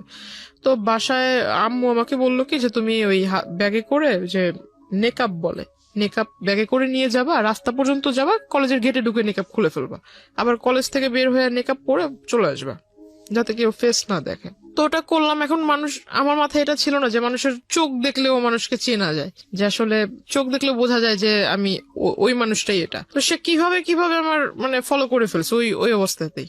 আমার নেকআপ টেকআপ বাঁধা ছিল, বাসে উঠছি, বাসে উঠে সনি হলের ওখানে নেমেছি, রিক্সায় দিয়ে 1 নম্বরে মাজার রোডের ঢালে চলে আসছি। সে দৌড়াইতে আসছে পিছন থেকে। এখানে একটা জিনিস খেয়াল রাখবেন প্রিয় শ্রোতা, ওনার না আছে কোনো আপন বড় ভাই, না আছে বাবার দিক থেকে কোনো হেল্প, মা আছেন তিনি আসলে বাক প্রতিবন্ধী, নানা এবং নানু বয়স হয়ে গেছে তাদের। সুতরাং এরকম একটা মেয়ে এরকম একটা বখাটে লোকের দ্বারা প্রতিনিয়ত হ্যারাসমেন্টের শিকার হচ্ছে। অ্যাকর্ডিং টু হার ওয়ার্ডস, যদি আমরা তাকে বিলিভ করি, তাকে তো একটা শেল্টার দিতে হবে, তাকে তো একটা সাপোর্ট দিতে হবে। অন্যান্য ভাই বোনদের ক্ষেত্রে হলে হয়তো এরকম হতো যে ভাইটা সাথে যাচ্ছে বা মাটা সাথে যাচ্ছে, তাকে গার্ড দিয়ে নিয়ে আসছে। ওর ক্ষেত্রে সেটা সম্ভব ছিল না। সো এগুলো একটু খেয়াল রাখবেন। জি বলেন। তারপর তো ওখান থেকে মানে চলে আসছি, সে পিছন থেকে দৌড়ায় আসছে। দৌড়ায় এসে মানে যে রিক্সার যে হুড যেটাকে বলে, এটা পিছন থেকে এরকম টান দিয়ে ধরেছে। তো রিক্সাওয়ালা পিছনে যখন তাকাইছে, ওই লোক হঠাৎ করে সামনে এসে বলতেছে যে তোমার সাথে আমার কিছু কথা ছিল। তাই আমি বললাম, এটা কোন ধরনের সভ্যতা? আপনি মাঝ রাস্তার ভিতরে এরকম করে আসছেন, আর একটু পরে একটু আগায় গেলে আমার নদী পার হতে হবে। তো ওখানে আমার মানে দেখা গেছে আমাদের ওই পার থেকে অনেক লোক আসা যাওয়া করে। কোন একটা লোক যদি মানে দুর্ভাগ্যবশত দেখে ফেলে এরকম, আপনাকে আমি চিনি না, আপনি আমাকে ওইভাবে চিনেন না, এটা কিন্তু অন্য কেউ বুঝবে না, নিশ্চয়ই খারাপ একটা ধারণা করবে। আপনি এই কাজটা করছেন, এটা আসলে ভালো না। তাকে বুঝালাম। তো বলতেছে যে তুমি যদি এখন এখানে কথা না বলো তাহলে আমি কোনো কিছু একটা করে ফেলবো। তো আমি বললাম, আপনি কি করবেন না করবেন এটা আপনার বিষয়, এটা আমার কাছে তো বলে লাভ নেই। তো বলতেছে না, আমি কোনো কিছু একটা করে ফেলবো। তো আমি আসলে তার কথা মানে, সে আমার এজে বড়, যদিও বড় ছিল, আমি তার আসলে এই জায়গায় মানে এরকম ধাক্কা দিই। আমি রিক্সাওয়ালাকে বলি যে তুমি যত তাড়াতাড়ি পারো যে টেনে চলে যাও, এই জায়গাটা তুমি পার করো যত তাড়াতাড়ি। তো ওইখান থেকে ওই দিন সে আমাকে পিছন থেকে আর কি বলছিল, খুব চিৎকার করে বলতেছিল যে তোকে আমি দেখে নিব, তোর এই কিসের এত তোর গৌরব, কিসের এত বাহাদুরি, এগুলো আমি দেখে নিব। প্রিয় শ্রোতা, এখানে একটা বিষয় আপনাদেরকে পরিষ্কার করতে চাই, বা জান্নাতের আজকের এই জীবনের জন্য জান্নাতের ভাষ্য অনুযায়ী যে ব্যক্তিটি দায়ী, আমরা তার নাম পরিচয় এখানে উপস্থাপন করছি না, যেহেতু এটা ইনভেস্টিগেটেড শো না। কিন্তু অনুষ্ঠানের শেষে গিয়ে তাকে ফোনে কানেক্ট করব, তার নাম পরিচয় গোপন রেখেই আমরা তাকে ফোনে কানেক্ট করব এবং তার বক্তব্য আমরা আজকে আপনাদেরকে শোনাবো। জান্নাতের জীবনের জন্য এই জায়গাটায় দায়ী, তার সঙ্গে আমরা কথা বলবো একেবারে অনুষ্ঠানের শেষে। সুতরাং সঙ্গেই থাকবেন আশা করছি। সে আসলে কি করবে এমন, আর সে যদি ওই রকম রাজনৈতিক নেতাই হয়, বড় কোনো রাজনৈতিক নেতা হয়, তো প্রত্যেকটা বড় রাজনীতিবিদ মনে করে যে আমি একটা কিছু করতে যাব, এটা যাতে পাবলিশ না হয়। তার রাজনৈতিক ক্যারিয়ার আছে। তো এই লোক যদি অত বড় নেতাই হয়, তাহলে সেই রাস্তার ভিতরে এগুলো করবে কেন? দ্য পয়েন্ট ইজ দ্যাট আপনারও তো রাজনীতির ব্যাকগ্রাউন্ড ছিল, এবং আপনার সম্পর্কে আমি যতটুকু জানি তাতে আপনার যে আত্মীয় স্বজন তারাও মোটামুটি হাই অফিসিয়ালস। তো আপনি কেন তখন একটা স্টেপ নিচ্ছিলেন না? যেহেতু আপনি যে রাজনীতি করতে চান, যে দলের রাজনীতি করতে চান, সেই দলেরই রাজনৈতিক পরিচয় উনি দিচ্ছেন। তো আপনি তখন কেন একটা স্টেপ নিচ্ছিলেন না? কারণ এটা তো এক্সিট লেভেলে চলে যাচ্ছে। জিনিসটা আসলে হাইড করে রাখতে চাচ্ছিলাম। সামহাও এটা হলে আপনার লেখাপড়া বন্ধ হয়ে যাবে। কারণ আমার 2 মাস পর পরীক্ষা, ফার্স্ট সেমিস্টার। রাইট। আমি আসলে কোনো মতো মানে ওনার কাছ থেকে পিছু ছাড়াতে চাচ্ছিলাম। ততদিনে এই ভদ্রলোকটা কি আপনার উইকনেস গুলো বুঝে গেছে যে আপনি এটা হাইড করতে? আগে থেকেই নোট করেছে। ইভেন আমি ওই দিন যেটা জানতে পারলাম, আমি যখন তার এখানে ধাক্কা দেই, তার শোল্ডারে যখন ধাক্কা দেই, সে আমাকে যে পিছন থেকে যে বলেছিল, আমি তো এই জিনিসটা ইগনোর করেছি। কিন্তু সেই দিন বিকেল বেলা সে করেছিল কি, আমাদের যে নদীর ঘাট যেটা, ওইখানে মানে নৌকাওয়ালা গুলা হলো একদম পার্মানেন্ট নৌকাওয়ালা, এরা চেঞ্জ হবে না, সবসময় এরাই ওখানে নৌকার পারাপার করে। তো ওই পর্যন্ত গিয়ে প্রত্যেকটা নৌকাওয়ালার কাছ থেকে মানে জিজ্ঞাসা করেছে। তো ওদের কাছ থেকে আমার ইনফরমেশন নেয়, আমার বাড়ি কোথায়, আমার বাড়িতে কে কে আছে, আমার বাবার বাড়ি কোথায়, মার বাড়ি কোথায়, এই হাবিজাবি সমস্ত কথা সে কালেক্ট করে। প্লাস আমার ছোটবেলা থেকে মানে আমি ছোটবেলায় কি করতাম না করতাম সমস্ত কথা সে এগুলা কালেক্ট করে। অনেকদিন মানে প্রায় 1 মাসের মতো আর তার মানে ওইখানে আমি কি বলো এটাকে, মানে সে আর ওইখানে আসেনি। তার মানে আমার কাছে খুব ভালোই মনে হচ্ছিল যে মানে এতদিন পর আমি একটা খুব মানে এখন ভালোভাবে যাতায়াত করতে পারবো, কোনো প্রবলেম নেই। তখন আমি মেকআপটা ইউজ করা বাদ দিয়ে দিলাম, যেহেতু আসছে না, হয়তো সে আসবেই না, ওইরকম একটা ধারণা ছিল। তো আমি খুব তখন থেকে আসলে যে 2-1টা মেয়ের সাথে আর কি মিশতে শুরু করলাম, ক্লাসমেট। আমি মানে তাদের সাথেই মিশতাম যারা দেখতাম যে একটু মানে ফ্যামিলি দিক থেকে একটু মানে একটু লো টাইপের, বা আমাকে নিয়ে কেউ তুচ্ছতাচ্ছিল্য না করে। হ্যাঁ মানে আমাকে যে বুঝবে আর কি। আমি তার সাথে 2টা কথা বললে সে ওটা লিক করবে না, সে মানে আমাকে 2টা সাজেশন দিবে বা আমার সাথে একটু ভালোভাবে ব্যবহার করবে। হঠাৎ করে জানতে পারি যে আমার সাথে যারা কথা বলে এই তাদের সাথে মানে মানে কি বলো ওটাকে, মানে ওদেরকে ওই লোক শিখায় দেয় যে এই প্রশ্ন করবা ওকে, আর ওরা এসে আমাকে সেই প্রশ্নগুলো করে, আমার কাছ থেকে যে উত্তরগুলা ওরা জানতে পারে সেই উত্তরটা আবার ওই লোকের কাছে লিক করে দেয়।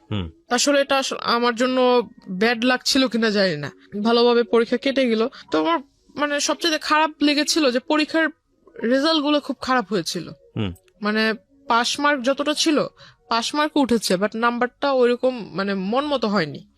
তো তখন আসলে বাড়ির মা খুব বলল যে কেন এরকম হয়েছে। আমার নানা নানু তো এরকম শিক্ষিত না, তবে মানে তারা ওই মানে পাশ করেছে, ভালো নাম্বারে পাশ করেছে এটা শুনলেই মানে এনাফ। কত নাম্বারে পাশ করেছে এটা তাদের দেখার বিষয় না। তো জিজ্ঞাসা করলো যে রেজাল্ট কি, তাই আমি বললাম যে পাশ তো করেছি। তারপর আর কিছু জিজ্ঞেস করে না। তো মা আমাকে বললো, বাবা বললো যে নাম্বার এত কম কেন। এখন পুরোপুরি বলতে পারছি না যে এই ঘটনার ভিতরে আসলে লেখাপড়ার ভিতরে মনটা ওইভাবে যায়নি। তখন করতাম কি, আমি প্রতিনিয়ত নেটওয়ার্কিং সাইটটাতে আমার সাথে যারা অ্যাড ছিল কলেজে যেসব মেয়েরা অ্যাড ছিল তাদের ওইখানে মানে রেগুলার চেক করতাম যে আদৌ আবার নতুন করে কোনো আইডি তৈরি হয়েছে কিনা, আবার এরকম কোনো অপপ্রচার হচ্ছে কিনা, এই বিষয়টাতে খেয়াল করতাম। তখন দেখলাম যে না, এরকম হচ্ছে না। তখন আস্তে আস্তে পড়ালেখার ভিতরে একটু মন দিচ্ছি। পরীক্ষার রেজাল্ট হলো তার 2 মাস পর হঠাৎ আমার বাস স্টপে ওই কলেজ টাইমে যে টাইমটাতে আমি সেই টাইমটাতে সে ওখানে আসে। আসার পর আমাকে মানে ডিরেক্টলি অফার করে যে আমি আসলে তোমাকে বলতে পারিনি, এতদিন তোমার সামনে আসিনি ঠিক, কিন্তু দূর থেকে তোমাকে দেখেছি। হঠাৎ আমাকে বলে ফেললো তোমার বাড়ি অমুক জায়গায়, তুমি এভাবে এভাবে বাড়িতে যাও, ওই নদী ক্রস করতে হয়, নৌকা পারাপার করতে হয়, অমুক বাড়ির পরে তোমার বাড়ি।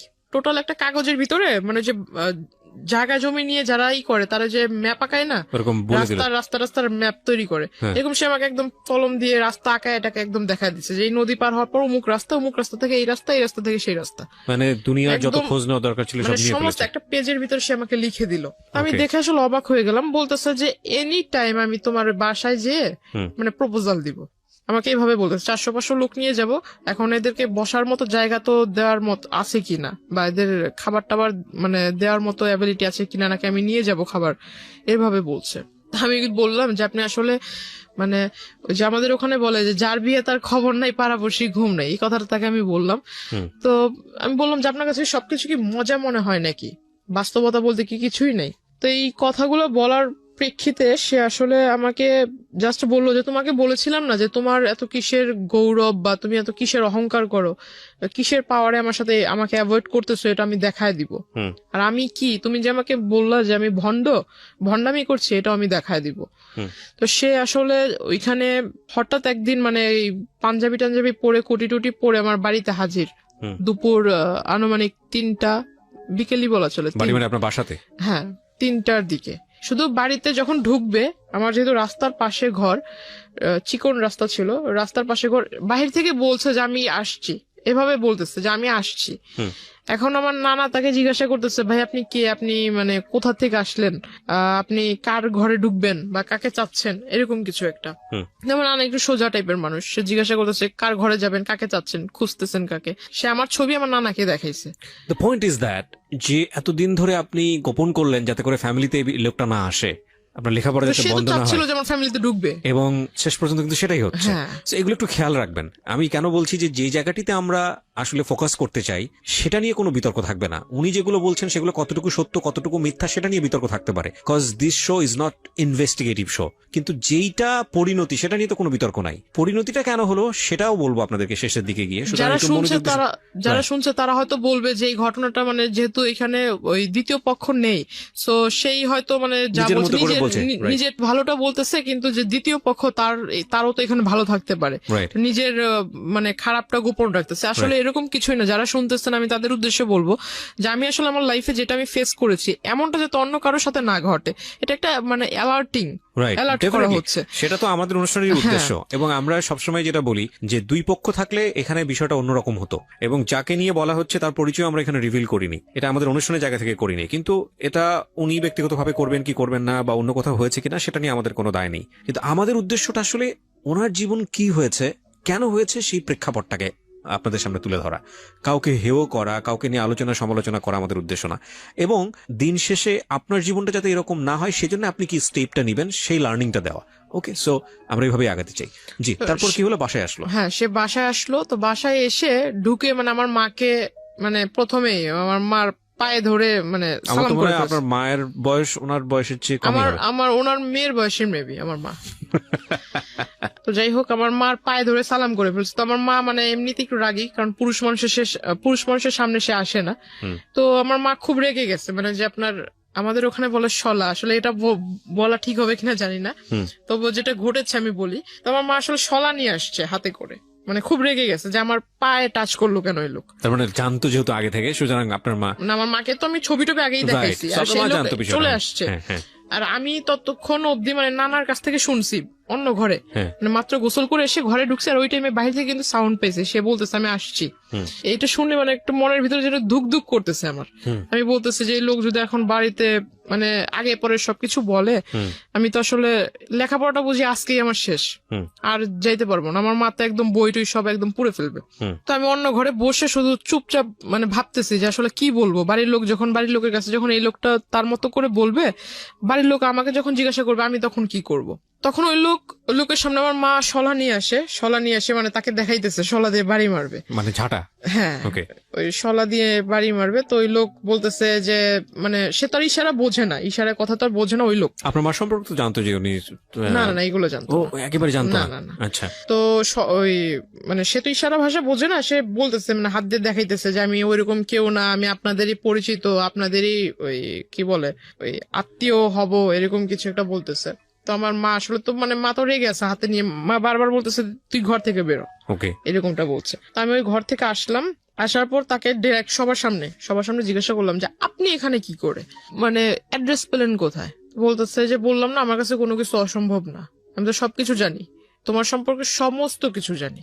মানে আমি আসলে খুব হতভম্ব। আমার নানা একবার আমার দিকে তাকায়, আমার নানু একবার আমার দিকে তাকায়, আমি একবার তাদের দিকে তাকাই, মানে তারা আমাকে গিলটি ভাবতেছে।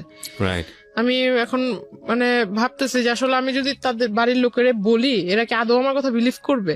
কোন দিক থেকে বিষয়টা নিয়েছে জানি না। তো নানা বাইরে এসে বলতেছে যে আমাদের বাড়িতে আজ পর্যন্ত যেই আসুক না কেন, সে যদি ফকিরও হয়, সে শুধু খালি হাতে মানে খালি মুখে যায়নি। এখন এই লোকটা যখন ভাতের কথা বলে ফেলছে, আর দুপুরের টাইম, আমরা এখন কেউ খাই নেই, তো ঘরে আমার মাকে জিজ্ঞেস করতেছে ভাত আছে কিনা। তো আমার মা আসলে বিষয়টা কি ভাবছে জানি না, ফ্রিজ থেকে পচা ভাত দিছে। আর তখন ফ্রিজ যে খুলছে, ফ্রিজের ভিতরে যে মাংস টাংস আছে, এটার সেন্ট আবার উনি পাইছে, যেহেতু খাটে বসা ছিল, উনি সেন্ট পাইছে যে ফ্রিজের ভিতরে মাংস আছে, কিন্তু অথচ আমাকে পচা ভাত দিছে। তখন উনি বলতেছে যে আমাকে ওই কাঁচামরিচ দেন অনেকগুলা, আর পেঁয়াজ দেন। তো আমার মা ওই পেঁয়াজ টেয়াজ ছুলে টুলে নেই, ওইভাবে আইনা একদম তার খাটের ভিতরে ফেইকা মারছে। তো সে আসলে দেখলাম আসলে মানুষ নির্লজ্জ হলে কতটুকু নির্লজ্জ হতে পারে। মানে বলা নাই কওয়া নাই, সে হুট করে একজনের বাসায় আসলো, সে নিজে থেকে ভাত চাইলো, ভাত মানে তাকে যে মানুষ এতটা মানে তাকে দেখে এতটা খারাপ বিহেভ করতেছে, তারপর সে উঠে যাচ্ছে না, সে ওখানে বসে আছে, সে ওই ভাতগুলো খেয়েছে। খাওয়ার পর আমার নানাকে বলতেছে ভাই একটা কাগজ থাকলে কাগজ আমাকে দেন। তো পরে আমার নানা কাগজ এনে দিল, কাগজ এনে দেওয়ার পর সে লিখে দিল। আমার মাকে বলতেছে যে আপনার মেয়ে খুব ভালো, আপনার মেয়ে খুব মানে আপনার মেয়ের ভাগ্য খুব বড় হবে, আপনার মেয়ের ভবিষ্যৎটা খুব উজ্জ্বল হবে, আর যদি আপনি আপনাদের অনুমতি হয় তাহলে ও আমাদের দলে আসবে, দলে আসার পর দলের কাজ করবে, দলীয় কাজ করবে, তার ফলে আপনারা সবাই খুব ভালোভাবে থাকবেন, এরকম কিছু একটা বলতেছে। তো আমার মাকে যখন লিখে ওটা দিছে, আমার মা একদম কাগজ মানে যেটা কি বলে মানে হ্যাঁ, ওর দুমড়ে মুছে ওর মুখের ভিতর মারছে। তারপর আমি ওনাকে মানে বাধ্য হই ওনার কলার ধরে বের করতে। তারপরও সে মানে তখন তার যে আমি একটা পুরুষ মানুষ, আসলে যে কোনো পুরুষ মানুষের কলার ধরে সে রাখবে, রাইট, কিন্তু আসলে তার তখন মুখের ভিতর হাসি ছিল, রাগ ছিল না। আমি যে তার সাথে মানে এরকম খারাপ আচরণ করছি, যদি আপনাকে বিলিভ করি তাহলে এটা বলতে হবে যে সে তো জেনেই আসছে তার সঙ্গে এরকম ব্যবহার হবে, সো হি নোজ এভরিথিং।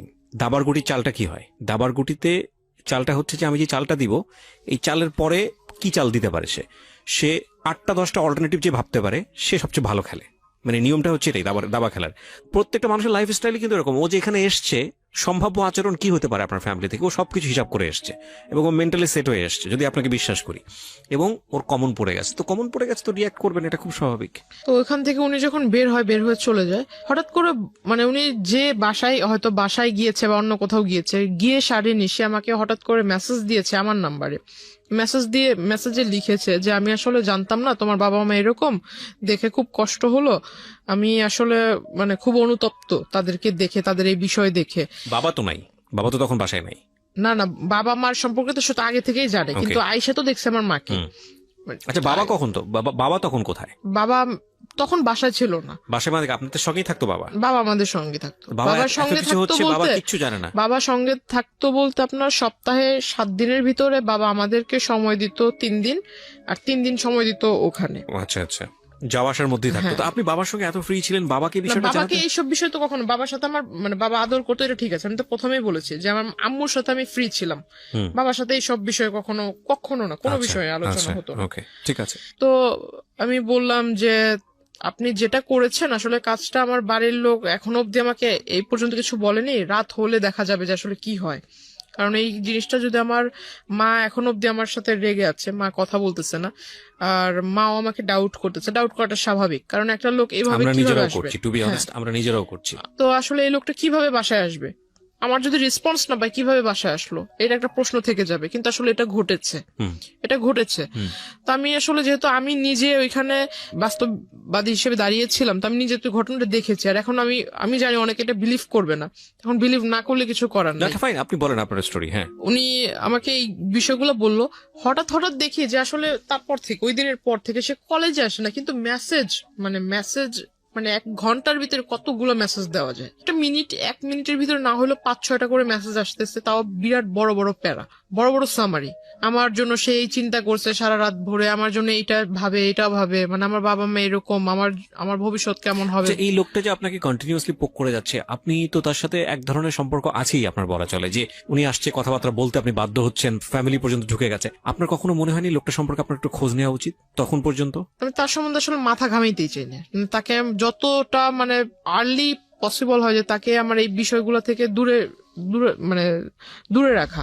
তো মানে আমি সবসময় যেটা ভেবেছিলাম যে বাড়ি পর্যন্ত যেহেতু এসে গেছে, তো এর আসলে যত তাড়াতাড়ি দূরে রাখা যায়। আর আমি ভাবছিলাম যে আসলে আমার এই প্রথম সেমিস্টার তো হয়ে গেছে, সামনে আরেকটা সেমিস্টার আসবে, 2nd সেমিস্টার যদি দিতে পারি, আল্লাহ করে আমার 1st ইয়ারটা যদি চলে যায়, আর এর ভিতরে যদি এই লোক ব্যাঘাত না ঘটায়, তাহলে আমার আসলে মানে 2nd ইয়ারটা আমি কোনো মতো এখান থেকে এখান থেকে শেষ করতে পারলাম, বাহিরে শিফট হয়ে যাব, এরকম একটা প্ল্যান ছিল। আসলে আমি তো ওই লোকের কাছ থেকে নিজেকে ছুটাতেই পারতেছি। মানে বিষয়টা হচ্ছে এরকম যে যেভাবেই পারি না কেন, মানে শুধু লেখাপড়াটা কমপ্লিট করি, কারণ ওনাকে ঝামেলায় ফেললে আমি নিজেও ঝামেলায় পড়ে যাব। ওকে, এরকম করতে করতে সে আসলে ওই সামনে আসে না, কিন্তু এরকম মেসেজ দিতে থাকে যে আমার এই বাবা মার মানে এরকম হাবিজাবি নানান কিছু বুঝায়, যে তোমার লেখাপড়া আসলে বাবা মা এরকম, লেখাপড়া করো কিভাবে, কে গাইড করে, এরকম নানান কথা। এক পর্যায়ে দেখলাম যে সে এমন কিছু মেসেজ দিচ্ছিল যেটা আসলে মেসেজ দেখে মানে তাকে অবিশ্বাস করার কারণ নাই যে সে ভালো মানুষ। মানে কিরকম? মানে লেখাপড়ার মানে তোমার বাবা মা এরকম, তুমি যদি কিছু না মনে করো, আমি যেহেতু তোমাকে প্রথমে অন্য সবার কাছে পরিচয় দিয়েছি দাদু হিসেবে, তো আমি ওই দিক থেকেই তোমাকে দেখবো, প্লাস তোমাকে গাইডটাইডও করবো, কারণ আমি নিজেও মাস্টার্স কমপ্লিট করা লোক। তো আমি ভাবলাম মাস্টার্স কমপ্লিট করার লোক, তার মানে অনেক শিক্ষিত। তারপর সে আমাকে বারবার মানে মেসেজ করতো যে তুমি সামনে যেহেতু এসএসসি এক্সামিনার, তো আমি তোমাকে কিছু বই, টেস্ট পেপার, মডেল কোশ্চেন ভালো যেখান থেকে মানে একদম কমন পড়ার চান্স আছে, এগুলা তুমি পড়লে একদম মানে 100 না পাইলেও 99 পাবা, এরকম একটা তার কথাবার্তা ছিল। তো আসলে সে আমাকে ওই বইটই এনে দিছে বলতে মানে 3 থেকে 4টা বই এনে দিছিল। তো আসলে তখনই আমি বুঝতে পারলাম যে হয়তো লোকটা আসলে এতদিন যাই করছে, যেহেতু বইয়ের লেখাপড়ার বিষয়ে সে কথা বলতেছে, হয়তো ভালো মানুষ। তখন থেকে আসলে একটা বিলিফ তৈরি হয় তার প্রতি, আমার সফট কর্নার তৈরি হয় আপনার, বলতে পারেন। এখানে একটা সাইকোলজিক্যাল ব্যাপার আছে, প্রিয় শ্রোতা এবং দর্শক যারা দেখছেন, যে একটা মানুষকে আপনি যদি কন্টিনিউয়াসলি পোক করতে থাকেন, আপনার প্রতি একটা রিজেকশন থাকলেও মানে এটা কন্টিনিউয়াসলি যদি পোক করতেই থাকেন, লেগেই থাকেন, সামহাও কোন একটা ভালো দিক যদি চলে আসে, ওই মানুষের প্রতি ফল ইন হওয়ার একটা সুযোগ থাকে, যেটা হয়তো আজকে যিনি গেস্ট এখানে আছেন তার হয়েছে। জি। ওনার মানে ওই যে বইটই দেয়, আমি বইটই পড়ি। তারপর আবার দেখতাম যে উনি আমাকে বলতো যে আমি যদি কলেজে আসবো, তোমার কলেজের ওইখানে এসে তোমাকে ডিস্টার্ব করবো না, তবে তুমি যদি কিছু না মনে করো তাহলে আমার সাথে লাঞ্চ করবা। তো আমার একটা স্বভাব ছিল কি যে আমি প্রতিদিন ওইখানে পাশে আবার আপনার চাইনিজ ছিল, তো আমার একটা অভ্যাস কি যে আমি ফাস্ট ফুডের প্রতি খুব একটা নেশা ছিল। তো আমি ওই চাইনিজে ঢুকে একলাই এক টেবিলে বসতাম, যেগুলা মানে যে স্টুডেন্ট যে অফার গুলো ছিল এগুলো আমি নিয়ে মানে একাই টেবিলের ভিতরে বসে খাইতাম, প্লাস ছবি তুলতাম। মানে আমার একটা যে বললাম যে নানা নানু খুব আদর করতো, তো নানার কাছে বলতাম যে আমার এই বই লাগবে, সেই বই লাগবে, আমার একটু পকেট মানি বেশি দিতে হবে। নানাও বিলিভ করতো যে হ্যাঁ বই যেহেতু কিনতে হবে টাকা তো বেশি লাগবে, তো যে টাকাটা চাইতাম সেটাই দিত। তো তার কাছে থাকার না থাক নানির যে ব্যাগ আছে ওইখান থেকে টাকা নিয়ে দিলেও দিত। তো আমি আসলে ওই কাজটা করতাম। তো এটা আসলে সে নোটিস করেছিল, মেবি আগে নোটিস করেছিল। ইভেন সে ওই দিন আমাকে সেই মানে প্রথমে বলে যে লাঞ্চ করবে। আমি ভাবলাম লাঞ্চ করলে সে যে মানুষ কফির 20 টাকার জন্য ঝগড়া করছে সে কোথায় লাঞ্চ করতে পারে। তো আমাকে সে ওই চাইনিজটাতেই পরে ডাকে। আসলে সে ভিতরে বসা ছিল, আমি এটা খেয়াল করিনি। পরে ওই দিন আমি একটু মানে বুঝতে পারি যে আসলে হয়তো এই বিষয়টা সেও জানতো। তো তখন আমি আসলে শিওর হলাম। তারপর জিজ্ঞাসা করলাম, তাকে খুব রিকোয়েস্টও করলাম। ওইখানে দুই তিনজন ওয়েটার ছিল, ওয়েটার আসলে হাসতেছিল আমার কথা শুনে। আমি তাকে খুব রিকোয়েস্ট করলাম যে দেখেন আপনি আমার দাদু হন আর যাই হোক, আপনাকে আমি মানে আমার শ্রদ্ধেয় গুরুজন হিসেবেই বলি, ওইরকম ব্যক্তিত্বের ভিতরে আপনাকে রেখেই বলি। হাত জোর করে মানে 2 হাত জোর করে তার কাছে রিকোয়েস্ট করতেছিলাম যে আমি লেখাপড়া করতেছি, দয়া করে আমাকে লেখাপড়াটা করতে দেন। এরকম করে আসলে ডিস্টার্ব করা, আপনি আমাকে কোন দিক থেকে দেখেন? মানে আমার সামনে একরকম বিহেভ করেন, আর যখন আমার মানে ফোনের ওপারে থাকেন যেসব মেসেজ দেন এগুলো আবার একটু অন্যরকম। কারণ মাঝখানে সে লেখাপড়ার সাজেশনের পাশাপাশি কিছু আপনার মানে প্রেম জাতীয় কিছু, হ্যাঁ এরকম মানে ছন্দ টন্দ মানে আমরা বুঝি, হ্যাঁ ছন্দ টন্দও পাঠাতো। তখন ভাবতাম যে আসলে লেখাপড়ার জিনিস বিষয়ে লিখতেছে ঠিক আছে, কিন্তু এইসব যে ছন্দ এইগুলো পাঠানোর মানে কি? দাদু তার নাতিনকে এইসব ছন্দ পাঠাবেন? তখন জিজ্ঞেস করছি। খেয়াল রাখবেন যে ওর বয়সটাও কিন্তু 18 বছর, মানে যিনি এখানে বলছেন জান্নাত, তার বয়সটাও কিন্তু 18 বছর, এবং 18 বছর হচ্ছে মেয়েদের কিংবা ছেলেদের জীবনের আগুন বছর আমি বলি এটাকে, সুকান্তের সেই কবিতার মতো। যদিও সুকান্ত ওখানে অন্যভাবে এটাকে নিয়ে আসছেন, কিন্তু টিনেজের যে বয়সন্ধিকাল সময়, এটা আগুন বয়স। এখানে ভুল করা মানে এখানে ভুল করবে না তো জীবনে কোথায় ভুল করবে, এরকম একটা বয়স, সোজা কথায় যদি বলা চলে। বলেন। তারপর উনি আমাকে বললো যে এগুলা নাকি অনেক বড় বড় কবি তার ফ্যান, অনেক বড় বড় লেখক কবি আছে, তো তার ফ্যান, তারা তাদেরকে ঘুম থেকে ওঠার সাথে সাথে নতুন নতুন ছন্দ মেসেজ লিখে পাঠায় দেয়, এইগুলা সে আমাকে পাঠায়। তো আমার কাছে মানে বিষয়টা আসলে বিলিভ ওইভাবে করিনি। তারপর ওখানে খাওয়া দাওয়া করলাম। খাওয়া দাওয়া করার পর আমি আমার মার জন্য মানে খাবার, এটা আমার একটা স্বভাব ছিল যে আমি কোথাও গেলে আমি মার জন্য বোনের জন্য খাবারটা নিয়ে আসতাম। তো আমার খাওয়ার পর আমি খাবারটা পার্সেল করে নিয়ে আসি, আমার টাকা দিয়ে আমি খেয়েছি। তো সে আমাকে বলতেছে যে আমি আজকে না হয় আমি বিল পেমেন্ট করি। তো আমি বললাম যে না থাক, আপনার করার দরকার নেই, আপনি শুধু আমার একটা কথা রাখেন যে আমি খুব উপকৃত হব এটা করলে, আপনি আমার মানে আমার পিছু ছেড়ে দেন, পারলে আমার জন্য একটা ছেলে খোঁজেন, কিন্তু আপনি আমার পিছু ছেড়ে আমাকে ভালো সাজেশন দিচ্ছেন, এটা ভালো দিক। কিন্তু যেসব মাঝে মাঝে যেসব কথা বলেন বা যেসব SMS দেন এগুলো আসলে ঠিক না। তারপর আমি তাকে SMS গুলো আমি নিজে তাকে পড়ে পড়ে শুনাই। তখন পিছন থেকে ওয়েটাররা খুব হাসতেছিল। আমাকে একজন ওয়েটার জিজ্ঞাসা করলাম যখন বের হব, সে কিন্তু ভিতরেই বসে আছে। সে ভিতরে বসে আছে বিকজ সে, আমার প্রশ্ন হলো যে এতদিন যে সে আমার সম্পর্কে খোঁজ নিয়েছে, সে যেহেতু জানে যে আমি ওই চাইনিজে খাওয়া দাওয়া করেছি এর আগে বেশ কয়েকবার একা একা এসে, তাহলে তার ভিতরে হয়তো প্রশ্ন জাগতে পারে যে সে একটা মেয়ে একা একা চাইনিজে এসে কেন খাবে, হয়তো নিশ্চয়ই কারোর সাথে খেয়েছে, এমন প্রশ্ন সে জিজ্ঞাসা করতে পারে। বা সে কেন কি বললো ওটাকে মানে কেন খোঁজ নিল না যে আমি ওইখানে একা একা কি প্রতিদিনই রেগুলার এসে খাই বা কত টাকার খাই, এরকম কিছু একটা। এরকম না করে মানে সে ডিরেক্টলি ম্যানেজার মানে এইগুলো আগে না করে ওই দিন যায় সে ম্যানেজারকে জিজ্ঞাসা করে। এগুলো তো সে আগেও করতে পারতো, যেহেতু সবকিছু জানে সে আগে খোঁজ নিতে পারতো। সে আমি চলে আসার পর ওই দিনই ম্যানেজারের কাছে যা জিজ্ঞাসা করে, সে করে কি মানে মানে টাকা দেয়, টাকা দিয়ে মানে খোঁজ খবর নিবে আর কি, যে আমি এর আগে 2016 শুরুর দিক থেকে যে এই কয় মাসের ভিতরে সে কতবার এসেছে, আমার ছবি দেখায় কতবার এসেছে। তখন মানে ওই ফুটেজ গুলো সে নেয়, ফুটেজ গুলো নিয়ে সে করেছে কি ওই যে আপনার স্টুডিওতে মেবি ফুটেজ কাটা যায়, কেটে মেবি এডিট করা যায়, ওখানে কেটে ওই রেস্টুরেন্টে সে তার সাথে এক লোককে নিয়ে গিয়েছিল, লোক নিয়ে তার মানে ভিডিও করে সেটার সাথে ম্যাচ করে দিছে। অথচ ভিডিওতে ক্লিয়ার দেখা যাচ্ছে যে তার সাথে আমার মানে আমি আমার টেবিলে বসা একা, আমার টেবিলের সাথে কেউ বসে খাচ্ছে না। হুম। শুধু কিন্তু টেবিল ভরা খাবার, আমি একা, টেবিলের ভিতর অন্য কেউ এসে খাচ্ছে না। এটা মেবি অনেকক্ষণ সময় ধরে, এটা স্পষ্ট বোঝা যাচ্ছে, কিন্তু সে এগুলা করে মানে এটা পরবর্তীতে আমাকে আর কি কাজে ব্ল্যাকমেল লাগাইছে এটা। করেছে। তো উনি হঠাৎ একদিন আমাকে মাঝখানে আসলে তার সাথে আমার সম্পর্ক ওইরকম মানে আগে যাও নকটক দিত, মেসেজ টেস দিত, হঠাৎ দেওয়া হয় না, হয়তো মেবি তার ফ্যামিলিগত কোনো একটা প্রবলেম ছিল। তো তখন আমি ভালোই দিন যাচ্ছে। তো আমার কিছু বাবা বাবা তখন একটু বাইরে ছিল, ইন্ডিয়াতে আবার গিয়েছে, তো মার কিছু প্রয়োজনীয় জিনিস ছিল। তো তখন আবার বাড়িতে হয়েছিল কি যে আমার নানুর সাথে আম্মুর একটু কথা কাটাকাটি হয়েছে। তো আমি একটু খুব জেদি ছিলাম যে এত বছর ধরে আম্মু এখানে আছে, আম্মুকে এত ভালোবাসো, তাহলে আবার এত কথা কেন বলবা। আমার খুব রাগ হয়েছে। তো আমি করেছিলাম কি, পাশের মানে 2-3 বাসা পরে পাশের বাড়িতে এক আত্মীয়র বাসাতে রুম ভাড়া দিত। তো আমি আম্মুকে নিয়ে ওখানেই যাই, ফার্স্ট ওখানেই গেলাম।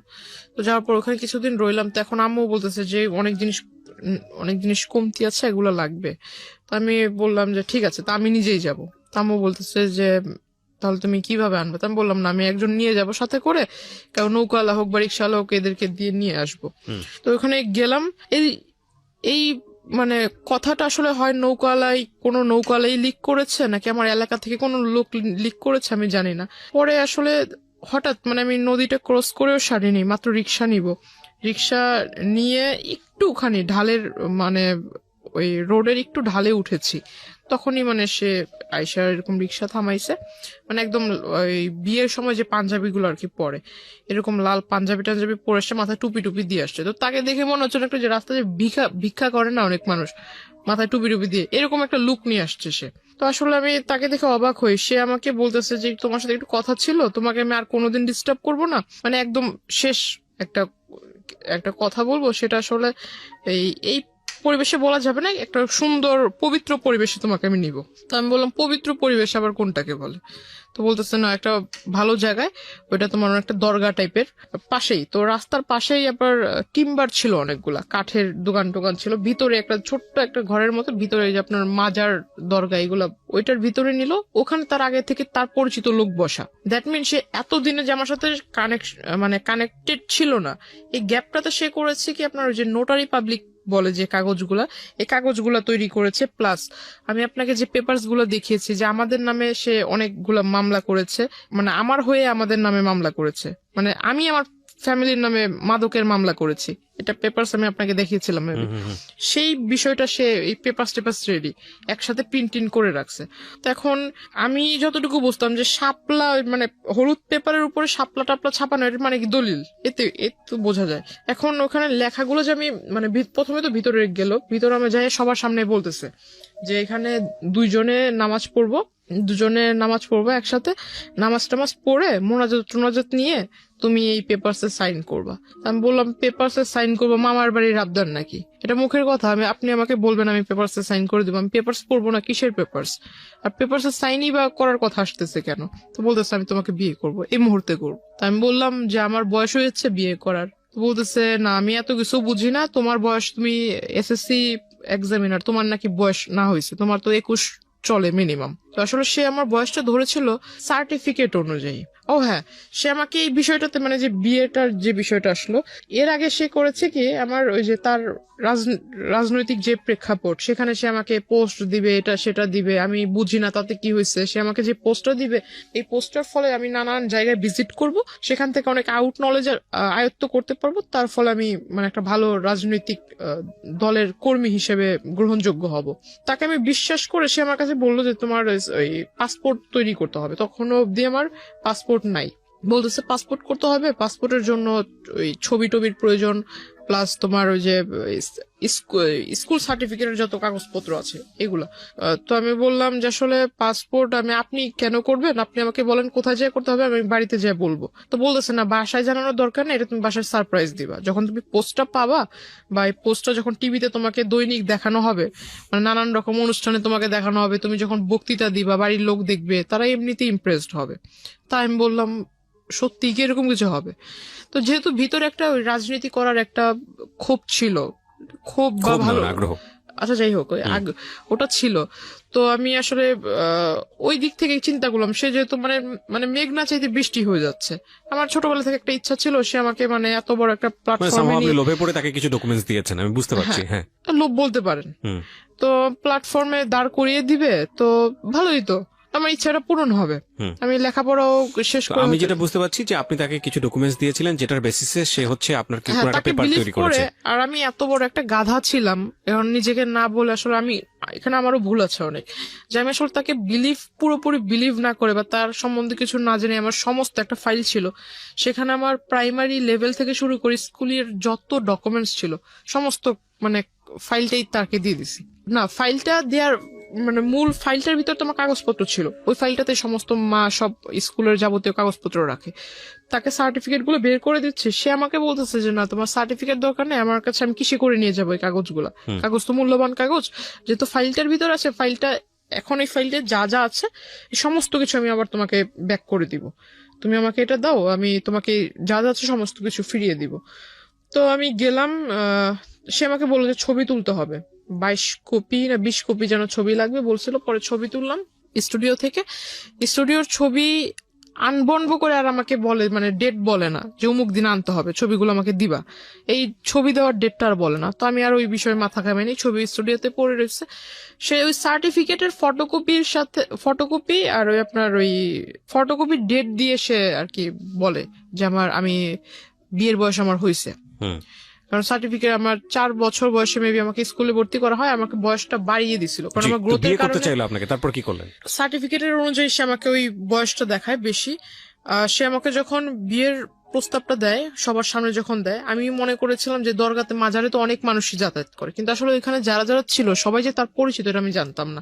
সে হঠাৎ করে আমি যখন না করি যে না আমি সাইন করব না, আর বিয়ে তো প্রশ্ন আসে না, আর আপনাকে আমি বিয়ে করব, আর যদি বিয়ে করিও তাহলে তো আমার বাড়ির লোককে জানাতে হবে।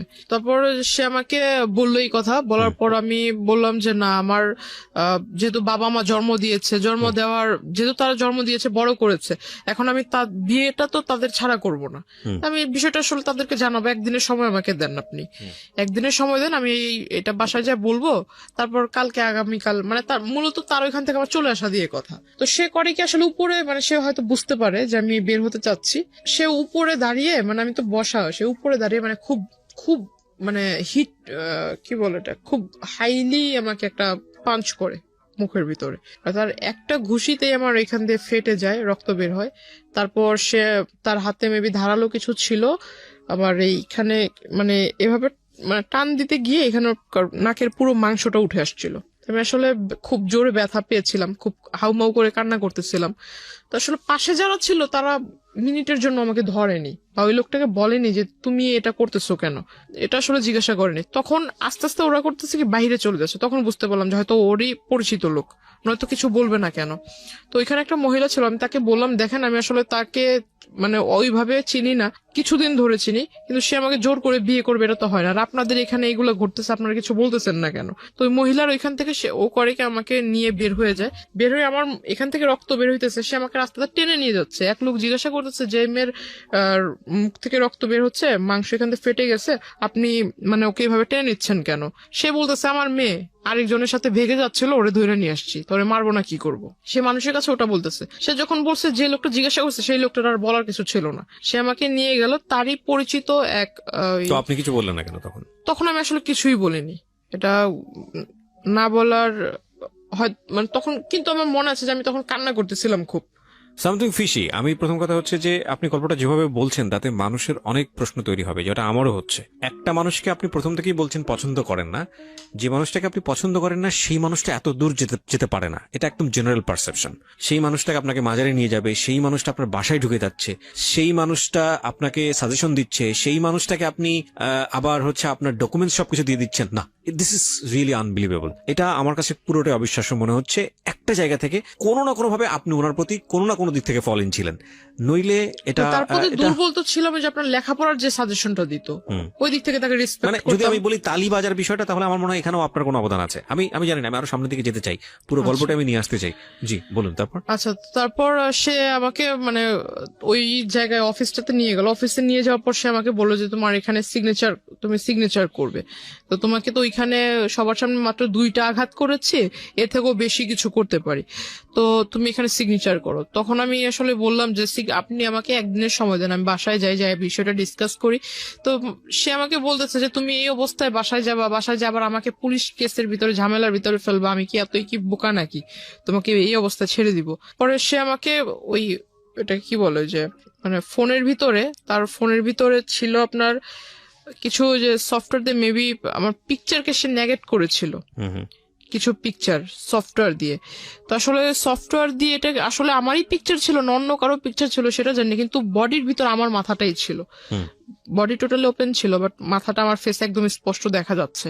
তো আমি আসলে খুব একটা মানে বিভ্রান্তকর পরিস্থিতি হয়ে যায় আমার জন্য। আমার মনে হয় ওই পরিস্থিতি আমি যেটা করেছি যে আসলে আমাকে সে যেভাবে বলছিল যে তুমি যদি এটা না করো তাহলে আমি যাই ওখানে বলবো, তোমাদের বাড়িতে সমস্ত কিছু বলবো, বলার পর তুমি আর মানে তোমার ফ্যামিলিও তোমার সাপোর্টে থাকবে না, তোমার জন্য কেউ পাশে আসবে না, তখন ঘুরে ফিরে তুমি নিজের থেকে আমার কাছে চলে আসবা, আমার কিছু করতে হবে না, তুমি নিজেই আসবা। তা আমি বললাম যে না, আমি বাসায় যেতে চাই, আমাকে ছাড়েন আপনি। তো বলতেছে বাসায় তো তুমি যাবা, আমিও তো যাইতে দিব, আগে সাইনটা করে যাও। তা আসলে আমার জন্য ওটা আমার মনে হয়, আমি জানি না অন্য কেউ আমার জায়গায় থাকলে কি করতো, কিন্তু আমার তখন মাথায় ছিল যে আমি আসলে এর কাছ থেকে মূলত এখান থেকে বের হয়ে বাসায় যে আজকে সমস্ত কিছু মানে একদম প্রথম থেকে সমস্ত কিছু বাসায় শেয়ার করব, তারপর যদি স্কুল কলেজ বন্ধ হয়ে যায় যাক, তাতে আমার কিছু যায় আসে না। তখন আমি আসলে তার ওই যেহেতু 2বার প্রথমে হিট করেছিল, পরে আবার 3-4বার না করার ফলে সে আরেকবার আমাকে একটা ঘুষি দেয় মুখের ভিতর, পরে এখানে ফুলে যায়, মানে একদম কালো হয়ে গেছিল। ওই অফিসে যারা ছিল তারা তখন বলতেছে যে আপনি এখানে নিয়ে আসছেন ভালো কথা, আপনি আমাদের পরিচিত ভালো কথা, আপনি একটা মেয়েকে এনে আপনার মেয়ের বয়সের থেকেও ছোট তার গায়ে হাত তুলতেছেন, তো বলতেছে ওরা আর আমার বিষয় এটা। তখন আসলে সে আমাকে বলতেছে তুমি কি সাইন করবা, মানে তুমি কি বাসায় যেতে চাও আদৌ, নাকি তুমি চাও যে আমি তোমাকে এখান থেকে উঠায় নিয়ে যাই। আমি বললাম যে আমি বাসায় যাবো। তো বলতেছে যদি বাসায় যেতে চাও ভালো মানুষের মতো সাইন করে দাও। সাইনটা মানে কি বিয়ের কাগজে কাবিননামাতে সাইন? কাবিননামা আসলে সে আমাকে জাস্ট উপরে, আমি যখন পড়তে যেহেতু কাগজে সাইন করবো তাকে জিজ্ঞাসা করলাম যে কাগজে তো আর এমনি সাইন করবো না, তো আমি একটু পড়ে নেই কি কি লেখা আছে, আমার তো পড়ার দরকার আছে। তো আসলে সে আমাকে পড়তে দিচ্ছিল না, সে শুধু বললো যে সাইন করার যে দাগটা থাকে সেখানে আবার নিচে দেখলাম যে সাক্ষীটা কে লেখা ছিল। আমি তাকে জিজ্ঞাসা করলাম যে বিয়ে তো সাধারণত কাজী সাহেবরা পড়ায়, তো এখানে তো কোনো কাজী নেই, কিছু নেই, এটা কিভাবে বিয়ে হচ্ছে? তো বলতেছে না, এটা সব কোর্টের মাধ্যমে বিয়ে হচ্ছে। আমি কোর্ট থেকে সমস্ত কাগজ নিয়ে আসছি, দ্যাট মিন সে নিজেই অনেক লোকের স্বাক্ষর সে নিজেই দিয়ে দিছে। পরে যখন সে আমাকে বললো, তারপর আমি মনে হয়েছে যে আমি বাসায় চলে যাব, আর এই সাইনটা যদি না দেয় তাহলে তো সে আমাকে বাসায় যেতে দিবে না। আমি আসলে তখন সাইনটা করি। আচ্ছা, সাইনটা করার পর সে শুধু মানে সবচেয়ে খারাপ লাগছিল যে সে আমাকে দেখতে দিচ্ছিল না, লেখাগুলো দেখতে দিচ্ছিল না, শুধুমাত্র সাইন করার যে জায়গাটা ওই জায়গাটাই। আর আরেকটা জিনিস দেখাইছে, সেটা হলো যে জায়গায় ছবি থাকে, দুজনের ছবি থাকে, সেখানে আমি দেখলাম যে সেখানে আমার কোনো ছবি না, ফেসবুক থেকে ডাউনলোড করে মানে একটা ছবি ডাউনলোড করে সেটাকে সে বের করছে, সাথে করে সেই নিয়ে আসছে ছবি, সেই সাথে করে ছবি নিয়ে আসছে আমার ছবি, সে ওখানে আমার সামনে গ্লু দিয়ে লাগাই দেওয়ার পর সে আমার সিগনেচার নিল, তারপর বললো যে ঠিক আছে এবার তুমি চলে যাও। বাসায় এসে সবাইকে বলার পর সবাই আমাকে খুব মানে রাগারাগি করে, প্লাস মা অনেকগুলো চর থাপ্পড়ও মারে, তো মানে খুব কান্নাকাটি করতেছিলাম। তখন বাবা সিদ্ধান্ত নিল যে না, তোমার আর লেখাপড়া করার দরকার নেই। তো ওখান থেকে আমার কলেজ স্টপ হয়ে গেল। কত সালের ঘটনা এটা? 2016 সাল, মাত্র কয়েক বছর আগের ঘটনা। হ্যাঁ, আমার কলেজে যাওয়া বন্ধ হয়ে গেল, ইভেন আমার ফোনটাও আমার কাছ থেকে নিয়ে নেওয়া হলো। একটা দাওয়াত ছিল, বিয়ের অনুষ্ঠানের দাওয়াত, তো সেখানে আমি, আমার আম্মু, আমার ছোট বোন, আমরা 3জনই যাচ্ছিলাম সিএনজিতে করে। ওকে। সিএনজিতে করে যাওয়ার পথে হঠাৎ এটা আসলে তাকে হয়তো যদি কেউ নাই বলতো তাহলে তো সে তো জানতো না যে আমরা বের হব এখন।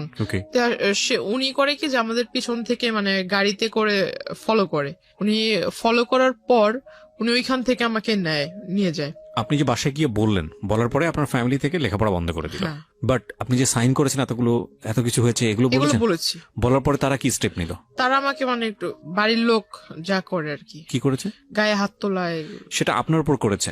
কিন্তু এটা তো যেহেতু আপনি সাইন করে আসছেন, এটা তো তখন পুলিশকে ইনফর্ম করা উচিত ছিল, সেটা করা হয়েছিল না হয়নি? সেটা ওরকম কোনো কিছু করেনি।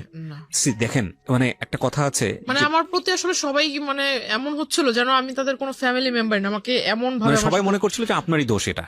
হ্যাঁ রাইট। আমাদের এই গল্পের যে বিন্যাস বা যেভাবে আপনি এখানে উপস্থাপন করেছেন, এখানে অনেক মানুষই আপনার দিকে সন্দেহের তীর তুলবেন, এটা তোলার যথেষ্ট যুক্তিও আছে, সেগুলো নিয়ে আমি শেষের দিকে কথা বলবো। তার আগে আমি একটু জানাতে চাই যে দেখেন ফলস কোথায় কোথায় হচ্ছে। ফ্যামিলিতে জানিয়েছে এরকম একটা ঘটনা ঘটে গেছে, আমি কিন্তু অনেকগুলো পেপারে সাইন করে এসেছি, তারপরে উচিত ছিল তাৎক্ষণিকভাবেই পুলিশের কাছে যাওয়া এবং গিয়ে এই ঘটনা বলা পুলিশকে। ওনারা কিন্তু সেটা করেননি, তখন পর্যন্ত ওনারা পুলিশ নিয়ে চিন্তা করেননি, কোর্ট নিয়ে চিন্তা করেননি। কিন্তু এই ধরনের ক্রেজিনেস যদি একটা মানুষ দেখায় কারোর প্রতি, তাহলে অবশ্যই প্রথমেই পুলিশকে সেটা ইনফর্ম করা উচিত। নইলে অনেকে মনে করতে পারে যে পুলিশের কাছে বলবো না, ফ্যামিলির এই প্রবলেমগুলো নিয়ে মানুষকে জানাবো না, শেষ পর্যন্ত ওই যে বলে না, যেটা প্রথমেই সমাধান হয়ে যেতে পারতো, শেষ পর্যন্ত এটা এত বড় হয়ে বাস্ট হয় যে শুধুমাত্র এটা ফ্যামিলি মেম্বার না, এটা পুরো দেশের লোকই জানে। রাইট নাও এই মেয়েটার ক্ষেত্রে এখন তাই হচ্ছে। তো এরপরে আপনি কি করলেন? কোথাও যাচ্ছিলেন বোধহয়, সিএনজি নিয়ে কিছু একটা। আমরা উনি আমাদের পিছনে ফলো করতেছিল। তো আমাদের বলতে আপনার সঙ্গে কে কে ছিল? আমি, আমার মা, আমার ছোট বোন, ওকে, আমরা তারপর? তিনজনই যাচ্ছিলাম দাওয়াতে। তারপর? তো পিছন থেকে উনি গাড়ি দিয়ে ফলো করছিল। তো ওনার সাথে আবার তিনজন ছেলেও ছিল ইয়াং এজের। উনি গাড়িতে বসা ছিল। উনি হঠাৎ করে ওভারটেক মেবি বলে এটাকে, পিছন থেকে গাড়ির সামনে এসে দাঁড় করিয়ে দেয়। তো হঠাৎ করে সিএনজি ওয়ালা থামায়, থামানোর পর ওই সিএনজি ওয়ালাকে ওই ছেলেরা ইসা বলতেছে যে ভিতরে আমাদের লোক আছে, ওরা মানে আমরা ওদের সাথে কথা বলবো।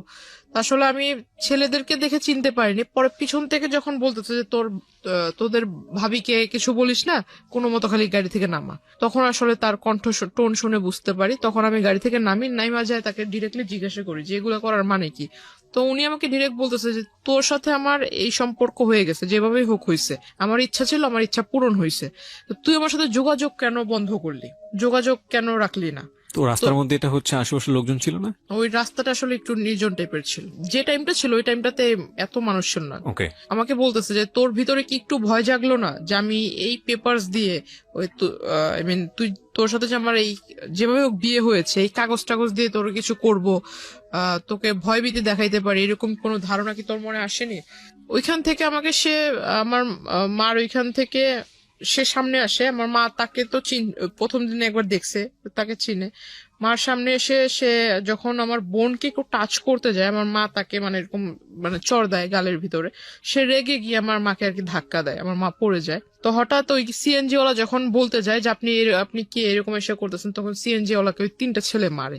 ওই সিএনজি ওয়ালাকে মারা দেখে ওই আশেপাশের কবরস্থানের ওইখান দিয়ে ফুটপাথ দিয়ে লোক হেঁটে যাচ্ছিল, তারা আসার পর বলতেছে যে এখানে কিসের গ্যাঞ্জাম হচ্ছে, আবার ওই সিএনজি ওয়ালাকে মারলেন আপনি কে। তখন সে পেপারস বের করে দেয় যে আমার বউকে বিয়ে হয়ে গেছে কিন্তু আমার কাছে তুলে দিচ্ছে না, আমার বউকে তার ফ্যামিলি তার গার্ডিয়ান আটকায় রাখছে বাসায়। এইটা বলে সে আমাকে আসলে ওইখান থেকে ওই পেপারস দিয়ে নিয়ে যায়। নিয়ে যাওয়ার পর সে আমাকে ডিরেক্টলি ওইখান থেকে নিয়ে যায়। ইভেন আমার মাকে যে ধাক্কা দিয়েছিল, আমার মা আমার বোন কিন্তু খুব কান্না করতেছে, আমার বোন ওকে দেখে কান্না করতেছে। আমার মা উঠতে উঠতে সে আমাকে গাড়িতে মানে উঠায় ফেলছে। আমাকে শুধু বলতেছে যে এই পেপারস গুলো কিন্তু সবকিছু, তুই যে এখন যদি না যাস তাহলে যে তোর মা বোনকে যে ছেড়ে যাচ্ছে এরাও কিন্তু থাকবে না, ভাবিস না। আমাকে এটা বলে। তো আমার কাছে আমি সর্বোপরি আমার বোন আমার কাছে সবচেয়ে প্রিয়, আর আমার মাও আমার কাছে সবচেয়ে প্রিয়। তো আমি ওর সাথে যাওয়ার পর এটা যাই বললে ভুল হবে, সে আমাকে নিয়ে যায় জোরপূর্বক। আমাকে নিয়ে এসে ডিরেক্টলি এক মহিলা, তারই পরিচিত এক মহিলা, ওই মহিলার বাড়িতে 4 দিন ছিলাম। 5 দিনের দিন সে অ্যারেস্ট হয়। তো 4 দিনই সে আমাকে খুব টর্চার করেছে ওই মহিলাটা। মানে দিনের বেলা মানে খাবারের টাইমে খাবার দিত, খাবারের টাইমটা শেষ তখনই এসে মানে বারবার বলতো যে তুই এরকম কেন করছিস, তুই যদি তার সাথে সাংসারিক জীবন যদি না শুরু করিস তাহলে মানে তোর এই ফ্যামিলির সমস্যা হবে, এই পেপারস দিয়ে অনেক সমস্যা করব।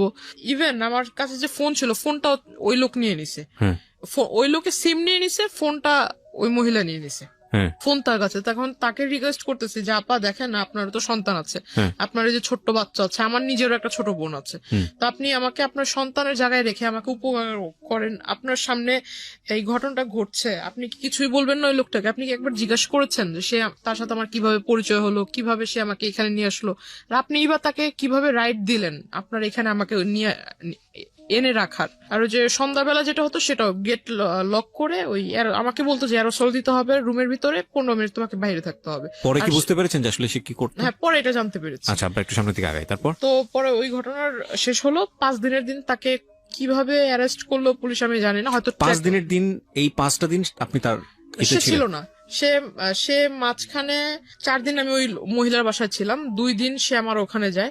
2 দিনে গিয়ে যে আমি আপনাকে বললাম যে আমার প্রচুর ঘুম হতো, হ্যাঁ। কেন হতো এটা আমার কাছে কোনো আনসার ছিল না। আর দুপুরে যে খাবার ছিল, এখন আমি যার বাসায় আছি তাকে তো আর আমি বলতে পারি না যে আমার ইচ্ছে মতো খাবার দেন, হ্যাঁ। আমি যেটা খাবো সেটাই আমাকে দিতে হবে। হ্যাঁ। এখন সে যেটা দিচ্ছে আমার কোনো মতো খেতে হবে। আপনি কি সারাক্ষণ রুম বন্দি ছিলেন নাকি হ্যাঁ, বাসা- রুমের ভিতরে বন্দি, মানে তাদের বাহিরের বের হইতে দিত না। যে রুমটা তো আমাকে রেখেছিল ওই রুমটাতেই। মানে রুমের ভিতরে সে- কোনো ধরনের কোনো শাউট করা বা না, কারো না। হেল্প চাওয়া এটা করার সুযোগ সে ছিল না? আমাকে খাবার দিত, মেবি 10 তলাতে ছিল হ্যাঁ। ফ্ল্যাটটা, আর একদম উইন্ডো নাই, শুধু একটা ছোট্ট একটা ব্যালকনি আছে, কিন্তু ব্যালকনির পাশে অন্য কোনো ফ্ল্যাট নেই, ঠিক আছে, একদম সামনে একদম খোলা পুকুরের মতো দেখা যাচ্ছে আর কি। আর সে খাবারটা যে দিত, মিলটা থাকতো আপনার ভাত এবং ডাল। এখন আমার সন্দেহ হতো যে ডালের ভিতরে কি এমন কিছু আছে যে আমার প্রচন্ড ঘুম আসে। আর ওই 2 দিন, মানে যে 2 দিন ওই লোকটা আসছিল, হুম। ওই 2 দিন আসলে সে আসছিল যেটা আমি জানি না, কিন্তু সে যাওয়ার পর আমি জানতে পারছি, ওই মহিলা বলছে যে উনি আসছিল। হুম। তো এর মাঝে যে কি হয়েছে আসলে আমার মনে নাই, কিন্তু আমার বডি নিয়ে আমার একটু ফিল হচ্ছিল যে আমার আসলে, সামথিং চেঞ্জ। হ্যাঁ, আমার মানে প্রচুর শরীর ব্যথা করছিল। তখন আমি তাকে জিজ্ঞাসা করলাম যে আচ্ছা, আমি ওরকম কোনো হার্ড ওয়ার্কিং ও করি নাই, বা আমি তো শুধু খাটের উপরই বসে আছি, হুম। তো আসলে আমার মানে শরীরটা কেমন যেন লাগতেছে, যে আপনার কাছে যদি ব্যথার ট্যাবলেট থাকে আমাকে একটু দেন। তো বলতেছে না, তোমার কিচ্ছু হয়নি, তুমি সুস্থ, হয়তো রুমের ভিতরে সারাক্ষণ বসে থাকো এই জন্য এরকম।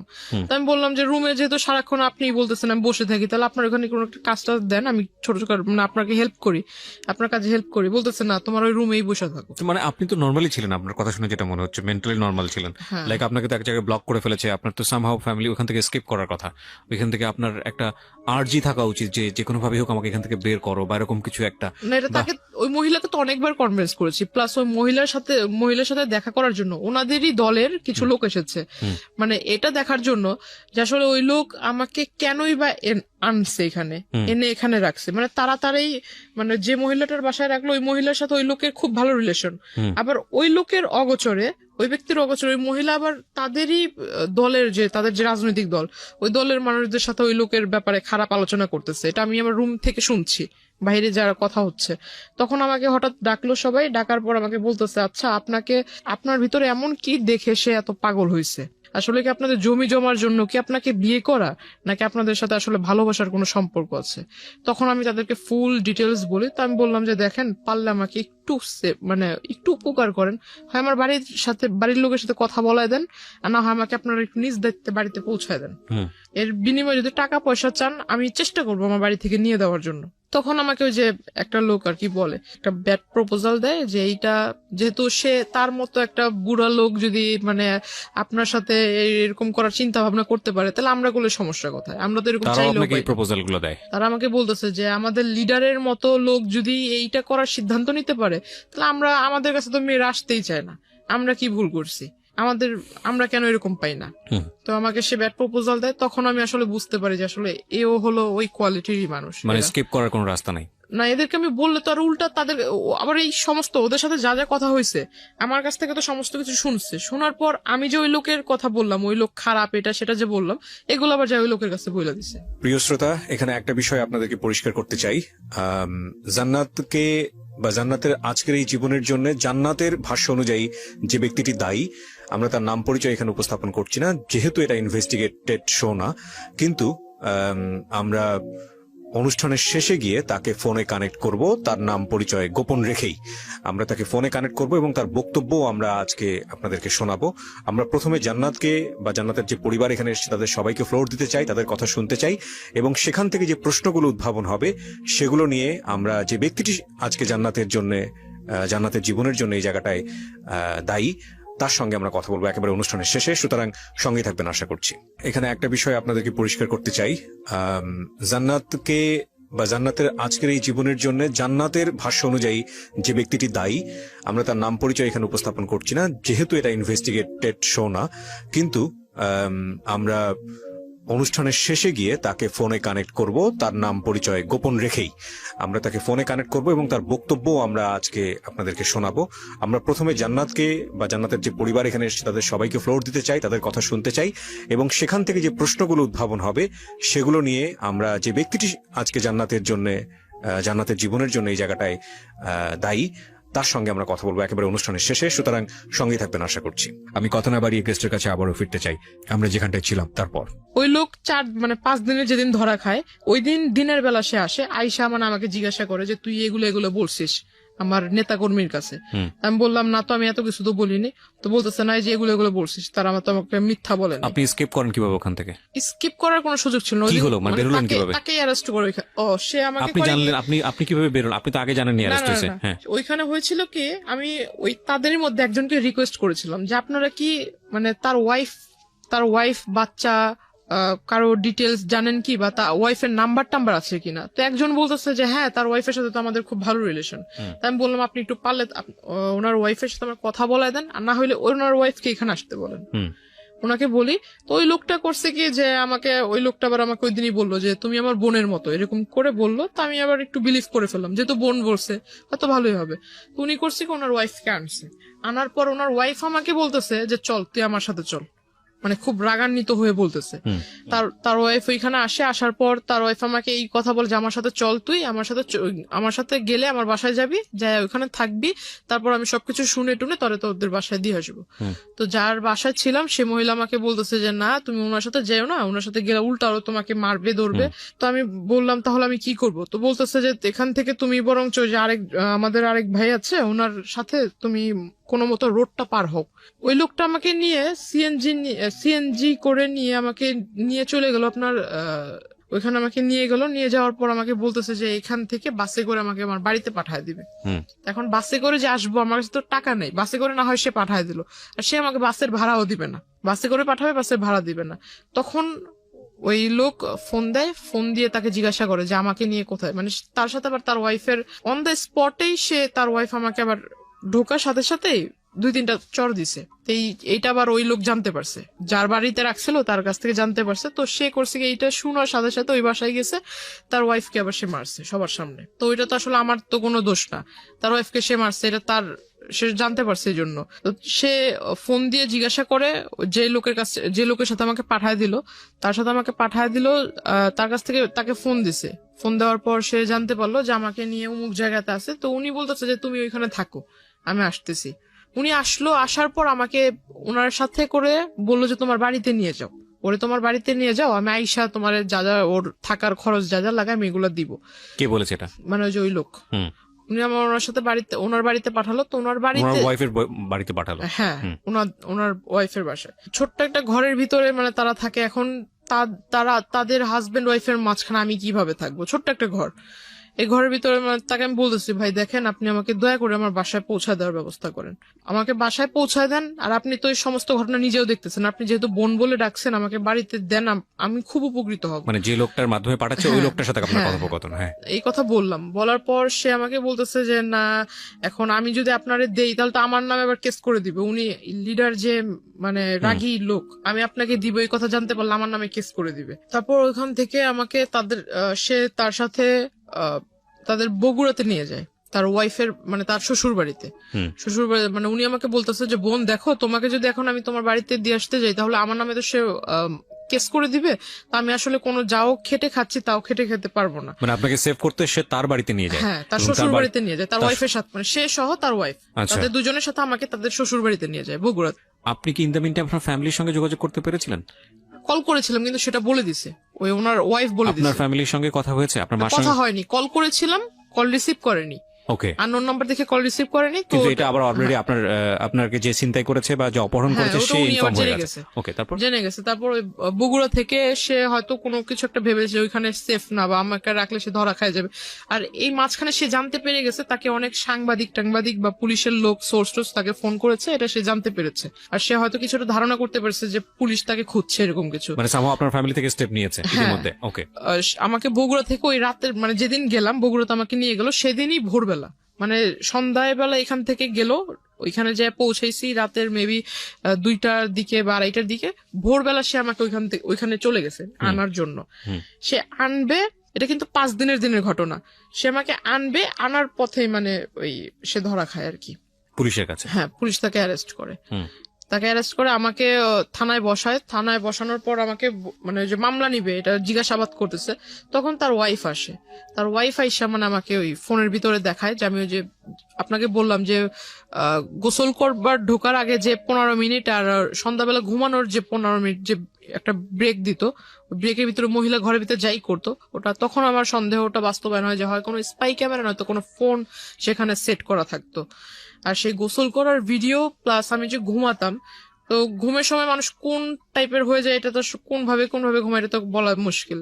তো আসলে এই সমস্ত কিছু ইভেন আমি ঘরে বসে বসে যে আমার ফ্যামিলির কথা মানে একা একা কথা বলতাম, সে সমস্ত কিছু ফোনের ভিতরে রেকর্ড হয়ে আছে। তো এই সমস্ত কিছু আমাকে তার ওয়াইফ দেখায়, থানার ভিতরে আসে, আইসা আমাকে দেখালো। দেখানোর পর সে আমাকে আবার তার বাচ্চা, 2টা বাচ্চা আমাকে বলতেছে, তুই যদি আমার বাচ্চাদের দিকে তাকায় আমার বাচ্চার বাবাকে যদি সেভ না করিস, আমার বাচ্চা বাবা যদি জেলে চলে যায় তাহলে তোর জীবন শেষ। মানে এগুলো আমি পুরো একদম নেটের ওয়ার্ল্ডে ছেড়ে দিব। এটা ওর ওয়াইফ বলে? হ্যাঁ, ওনার ওয়াইফ বলে। এটা আমাকে প্রায় মানে বারবার বলতেছে। আমি ভিডিওটার এই কোশ্চেনটা যদিও কোশ্চেনটা প্রাসঙ্গিক, কিন্তু অনেকেই মাইন্ড করতে পারেন, তারপর আমি করছি কেন করছি সেটা আমি একটু পরে বলবো। সেটা হলো, এগুলো কি সলো ভিডিও ছিল, শুধু ওয়াশরুমের ভিডিও ছিল, নাকি ওই ভদ্রলোক যখন আপনাকে স্লিপিং পিল গুলো খাইয়েছে তারপরে উনি আপনার সঙ্গে কি করেছে না করেছে সেগুলো ভিডিও করেছে? না না, ওইরকম না, শুধু গোসল করার ভিডিও গুলো ছিল। আমি প্রশ্নটা এই কারণেই করেছি যে এটা যদি সলো ভিডিও হয় তাহলে ডেফিনেটলি এটা যদি সে ওখানে ছাড়ে, সলো ভিডিও না যে কোনো ভিডিও যদি উনি ছাড়ে ইন্টারনেটে, যেটা ওনার ওয়াইফ আপনাকে থ্রেট করেছে বা এরকম কোনো কিছু করেছে, আচ্ছা আপনি আজকালকার যুগের একটা মেয়ে, আমি প্রশ্নটা মানে একটু রাগেই করছি আপনাকে, আপনি কি জানেন না বাংলাদেশের সাইবার ক্রাইম নামে একটা আইন আছে?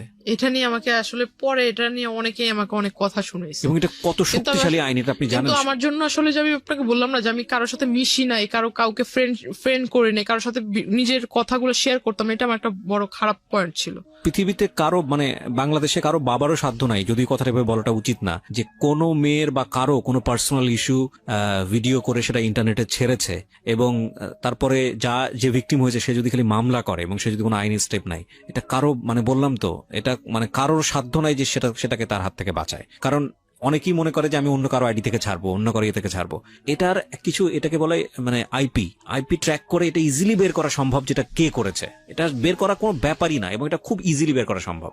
এবং অহরহ উদাহরণ আছে ইন্টারনেটে, ফেসবুকে এরকম ঘটনা ঘটতেছে এবং তারা অ্যারেস্ট হচ্ছে। যাই হোক, তারপরে কি হলো? ওনাকে তখন মামলা লেখা হলো আর উনি মানে থানার ভিতরে আপনাকে ভয় দেখাচ্ছে, আপনি তো চাইলে পুলিশকে তখনই ইনফর্ম করতে পারতেন। তখন মানে আসলে তো উনি আমাকে মানে শুধু সামনে এসে বলতেছে, অথচ আমার মা আমার সামনে আসতেছে, তখন আমার ভিতরে একটা ভয় কাজ করতেছে। আমার মা সামনে এসে আমাকে বুঝাইতেছে যে তুই ভয় না পেয়ে যা ঘটছে সেটা বলে ফেল। আসলে আমার ভিতর চিন্তা যে এই মহিলা যেভাবে বলতেছে, এখন এটা যদি সবার কাছে দেখায়, এখন একটা মেয়ের কাছে তো তার মানে শুধু মেয়ে না, যে কোনো মানুষের কাছে তার সম্মান অনেক ইম্পর্টেন্ট। হ্যাঁ, এখন এটা যদি আমি যে এলাকা থেকে বিলংস করি, এটা তো মানে অনেকটা গ্রাম্য এলাকার মতো, তো এখানে যদি এই জিনিসটা একবার ছড়ায় তাহলে তো আমার কথা নিলাম বাদ দিলাম, আমার ফ্যামিলিটা কি হবে? আর আমার মা তো এত বছর ধরে নানুর বাসায় আছে, আমার বাবার বাসায় থাকলে একটা আরেক কথা।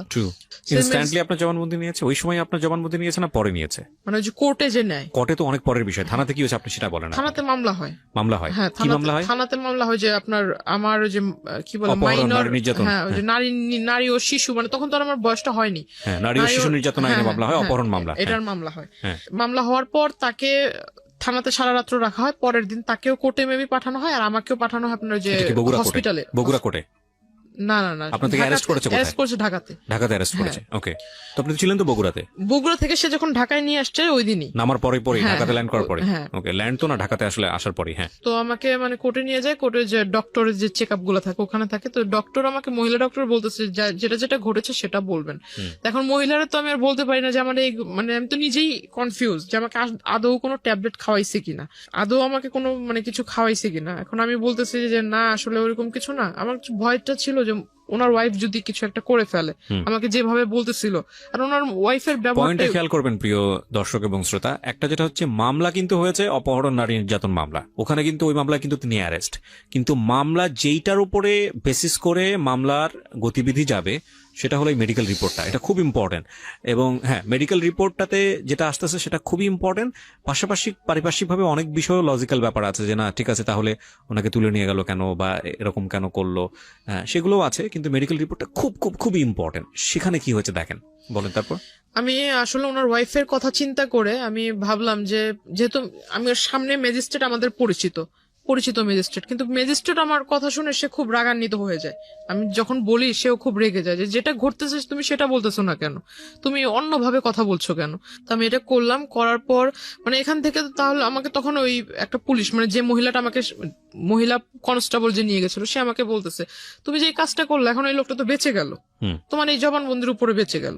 ওই জবানবন্দির উপরে যে সে আসলে জামিন পেয়ে যাবে, আমি ভাবছিলাম যে মানে যেটা হয়েছে আসলে ভালো তো হয়নি, কিন্তু আমারও তো হাত পা বাঁধার মতোই। মানে অন্য সবাই চিন্তা করতেছে যেটা হয়েছে হয়েছে, মানে তুমি মরে গেছো আবার মরার চিন্তা করতেছো কেন, সবাই আমাকে এইভাবে বলতেছে। তা আমার কথা হইতেছে যে বাবা যখন দেখবে, মা যখন দেখবে এই বিষয়টা, তখন কি ভাববে।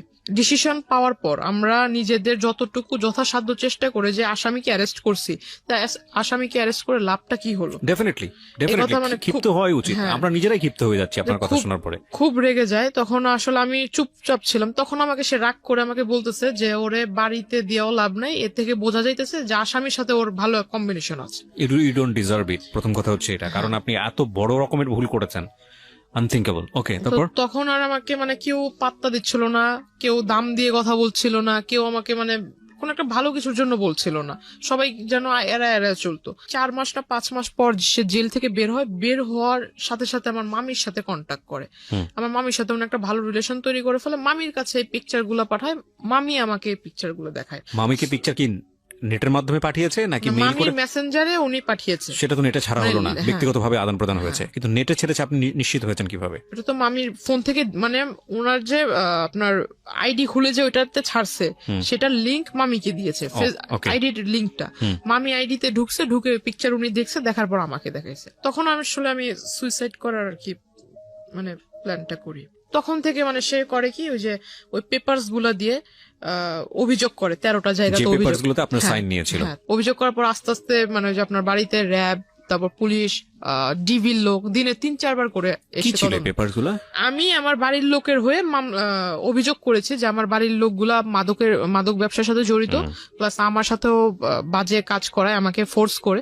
ও কি চাচ্ছিল, মানে যে লোকটা আপনাকে এভাবে জোর করে নিয়ে সংসার করবে, ও সামহাও আপনাকে লাইফ লাগবে, যেহেতু এত কিছু হয়ে গেছে, এবং সে প্ল্যান ছিল আর কি। ওকে, তারপরে কিডন্যাপ করলো আপনার বোনকে। তারপর বোনকে কিডন্যাপ করার পর আমার বোনকে নেওয়ার সাথে সাথে আপনার খুব মানে আমাদেরকে তো কল দিচ্ছে, আমাকে কল দিচ্ছে বারবার, যে বলতেছে যে তুই যদি না আসিস তাহলে তোর বোনকে আর দেখতে পারবি না।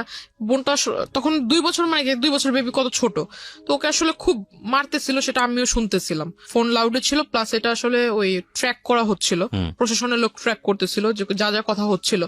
তো আমার বোনকেও চর দিছে, আমার বোনকে নিচে ফেলে আমার বোনের মাথার উপরও বুট জুতো দিয়ে মানে কি বলো ওটাকে মানে চাপ দিচ্ছিল জোরে জোরে। প্রিয় দর্শক এবং শ্রোতা, এই পার্টটাতে ওনার যে ছোট বোন এবং ওনার মা দুজনই স্টুডিওর বাইরে আছে, আমরা দুজনকে এখানে হাজির করছি, এবং ভিডিও পার্টে আমরা ওনার বোনের ফেসটা আমরা দেখাবো না, এবং যেহেতু ওনার অপ্রাপ্ত বয়স্ক, আমরা একটু নিয়ে আসতে চাই, আমরা একটু ওনাদের কাছেও জিজ্ঞাসাবাদ করতে চাই আসলে কি, বিশেষ করে ওনার ছোট বোনকে জিজ্ঞাসাবাদ করতে চাই। কি নাম তোমার? হীরা। আচ্ছা হীরার বয়স হচ্ছে 4 বছর। ওকে যখন এটা করা হয়েছিল তখন 2 বছর বয়স আপনি বলছিলেন, তাহলে তোর মনে থাকার কথা না? তারপরেও আমি টুকটাক ওর আমাদের একটা প্লাস পয়েন্ট ছিল, আমাদের জন্য না, এটা প্রশাসনের জন্য প্লাস পয়েন্ট ছিল, যে প্রশাসন ওকে উদ্ধার করে, সেই প্রশাসনের কাছে ও যখন উদ্ধার করছে ওই অন দ্য স্পটে আসামিকে অ্যারেস্ট করার সাথে সাথে মানে ও কিন্তু ওকে যখন জিজ্ঞাসা করছে বাবু তোমার সাথে কি করছে, তখন মানে ও সমস্ত কিছু বলে। সেটা তো আমি মামলার চার্জশিটে মামলা যেটা হয়েছে আমি সেখানে দেখলাম, নিজের মুখে বলছে। হ্যাঁ, মামলাতে কাগজপত্র আছে, দেখে আমি কিছু পাই নাকি। তোমার কি মনে আছে হীরা যে 2 বছর আগে কি হয়েছিল, কে তোমাকে কোথায় নিয়ে গিয়েছিল মনে আছে? কুরআন দিছিল, ঘুরাইছে, পা ধরে ঘুরাইছে। ও পা ধরে ঘুরিয়েছে। চিন্তা তুমি লোকটাকে? কানা। হ্যাঁ, ওর নাম আর কি, ও কানা বলে। কানা বলো তুমি ওকে? আচ্ছা, তো কোথা থেকে নিয়ে গিয়েছিল তোমাকে? আমি খেলতেছিলাম, তারপরে আমার নিয়ে দিছিল। তোমাকে নিয়ে গিয়েছিল, কি বলে নিয়ে গিয়েছিল? কইছে কি আমারে মারবে তোমাকে, ধরে নিয়ে গেছিল। কি করেছে তোমাকে? ঘুরিয়েছে, আর কি করেছে তোমার সাথে? পাউদে কুরআন দিছে, থাপ্পড় মারছে। ওহো, তারপরে তুমি বাসায় আসলা কিভাবে? বাসায় আমার নানা আয়না দিয়েছে। আচ্ছা, কিভাবে উদ্ধার হয়েছিল আমাকে একটু বলেন তো।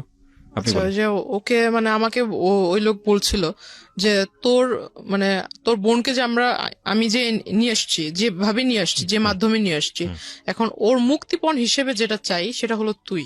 না, আমি বুঝতে পেরেছি, আমি রেজাল্ট জানতে চাচ্ছি। তো আপনি তাহলে কি করলেন? ওনার কথায় কনভিন্স হয়েছে হ্যাঁ, না হননি? আমার কথা শুনে আমার মনে হলো যে যেহেতু আমার কারণে সে এত কিছু করতেছে, আর আমাকে পাওয়ার পর যদি সে আসলে এগুলো না করে, এগুলো থেকে যদি বিরত থাকে, তাহলে আমি আমার বোন এবং মাকে ভালো রাখার জন্য, যাতে আমার কারণে তাদের সমাজের লোকের কাছ থেকে কিছু না শুনতে হয়, আমি এই জন্য এতটুকু স্যাক্রিফাইস করব। যেহেতু আমার লাইফের লেখাপড়ার ইচ্ছা ছিল, লেখাপড়াটা শেষ হয়ে আমি গেছে। কোনো ব্যাখ্যাতে যাচ্ছি না। তারপর আপনি হ্যাঁ, কি করলেন? তারপর আমি আসলে যাই। যান।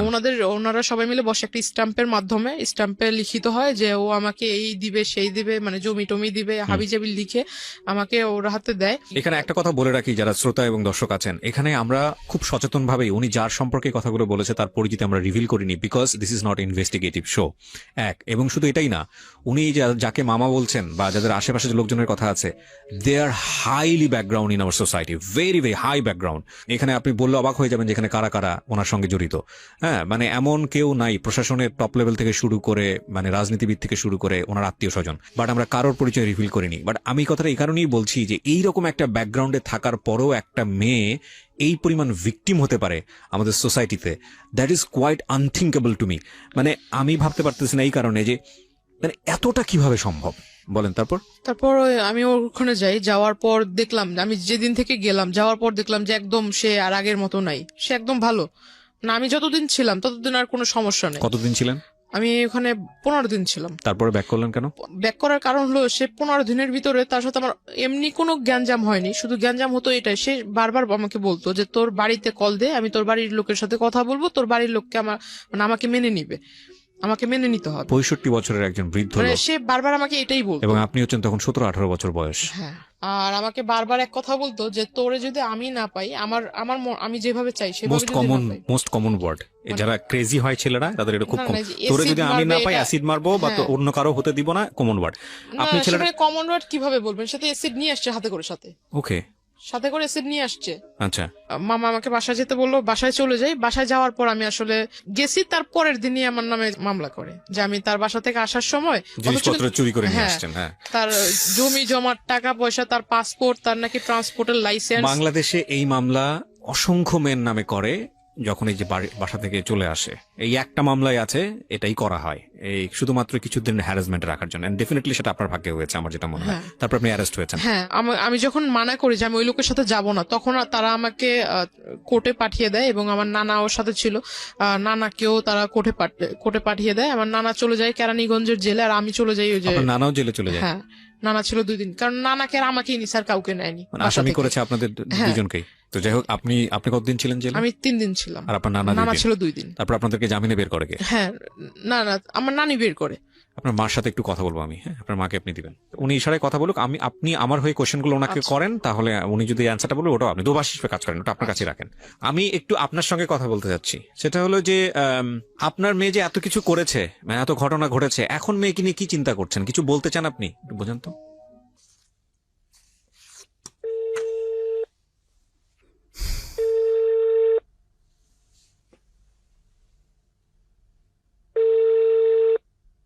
জি, আসসালামু আলাইকুম ভাইজান, কেমন আছেন? ভালো আছেন আপনি? আলহামদুলিল্লাহ। আচ্ছা, আপনার কাছে ফোন দিয়েছি জানার জন্য, সেটা হচ্ছে জান্নাত নামে কোনো মেয়েকে কি আপনি চেনেন? হ্যাঁ, চিনি। আচ্ছা, উনি এসেছিলেন আমাদের এখানে, জীবন গল্পটা এখানে বলেছে, তো পুরো জীবন গল্পেই যেটা হয়েছে যে আপনার নামটা জড়িত। হ্যাঁ, তো আমরা যে গল্পটা নিলাম সেখানে আমরা দেখেছি যে মূল বিষয়টা যেটা এসছে, বেশ কয়েকটা বিষয় আপনার বক্তব্য জানার জন্য আপনাকে ফোন দেয়া। এবং এই 1 নাম্বার সেটা হলো যে উনি যেটা দাবি করেছেন যে এক পর্যায়ে ওনাকে আপনি প্রেমে পড়তে বাধ্য করেন বা এরকম একটা কিছু, এবং তারপরে যেটা হয় যে ওনাকে আপনি কিডন্যাপ করে বিয়ে করেন, জোর করে বিয়ে করেন, এবং কিছু কাগজে সাইন নেন। এটা কতটুকু সত্য? 100% মিথ্যা। ইনশাআল্লাহ আমি কোরআন শরীফ হাতে নিয়ে আপনাদের সামনে বসবো, আমি সব এভিডেন্স দিয়ে আপনার সাথে বসবো। কিন্তু আমার এখানে যে এভিডেন্সটা আমি পেয়েছি, এই ঘটনার প্রেক্ষাপটে আপনার বিরুদ্ধে একটা মামলা হয়। হ্যাঁ, ওই মামলাটাতে সে 22 ধারা কি জবানবন্দি দিয়েছে, ওটা কি দেখছেন? না, জবানবন্দির আমার হাতে যে চার্জশিটটা আছে, সেই চার্জশিটে আমি যেটা দেখতে পাচ্ছি, এখানে চার্জশিটে আপনাকে দোষী প্রমাণ করা হয়েছে। না, আমি এখনো দোষী প্রমাণনে মামলা প্রায় খালাসের পথে।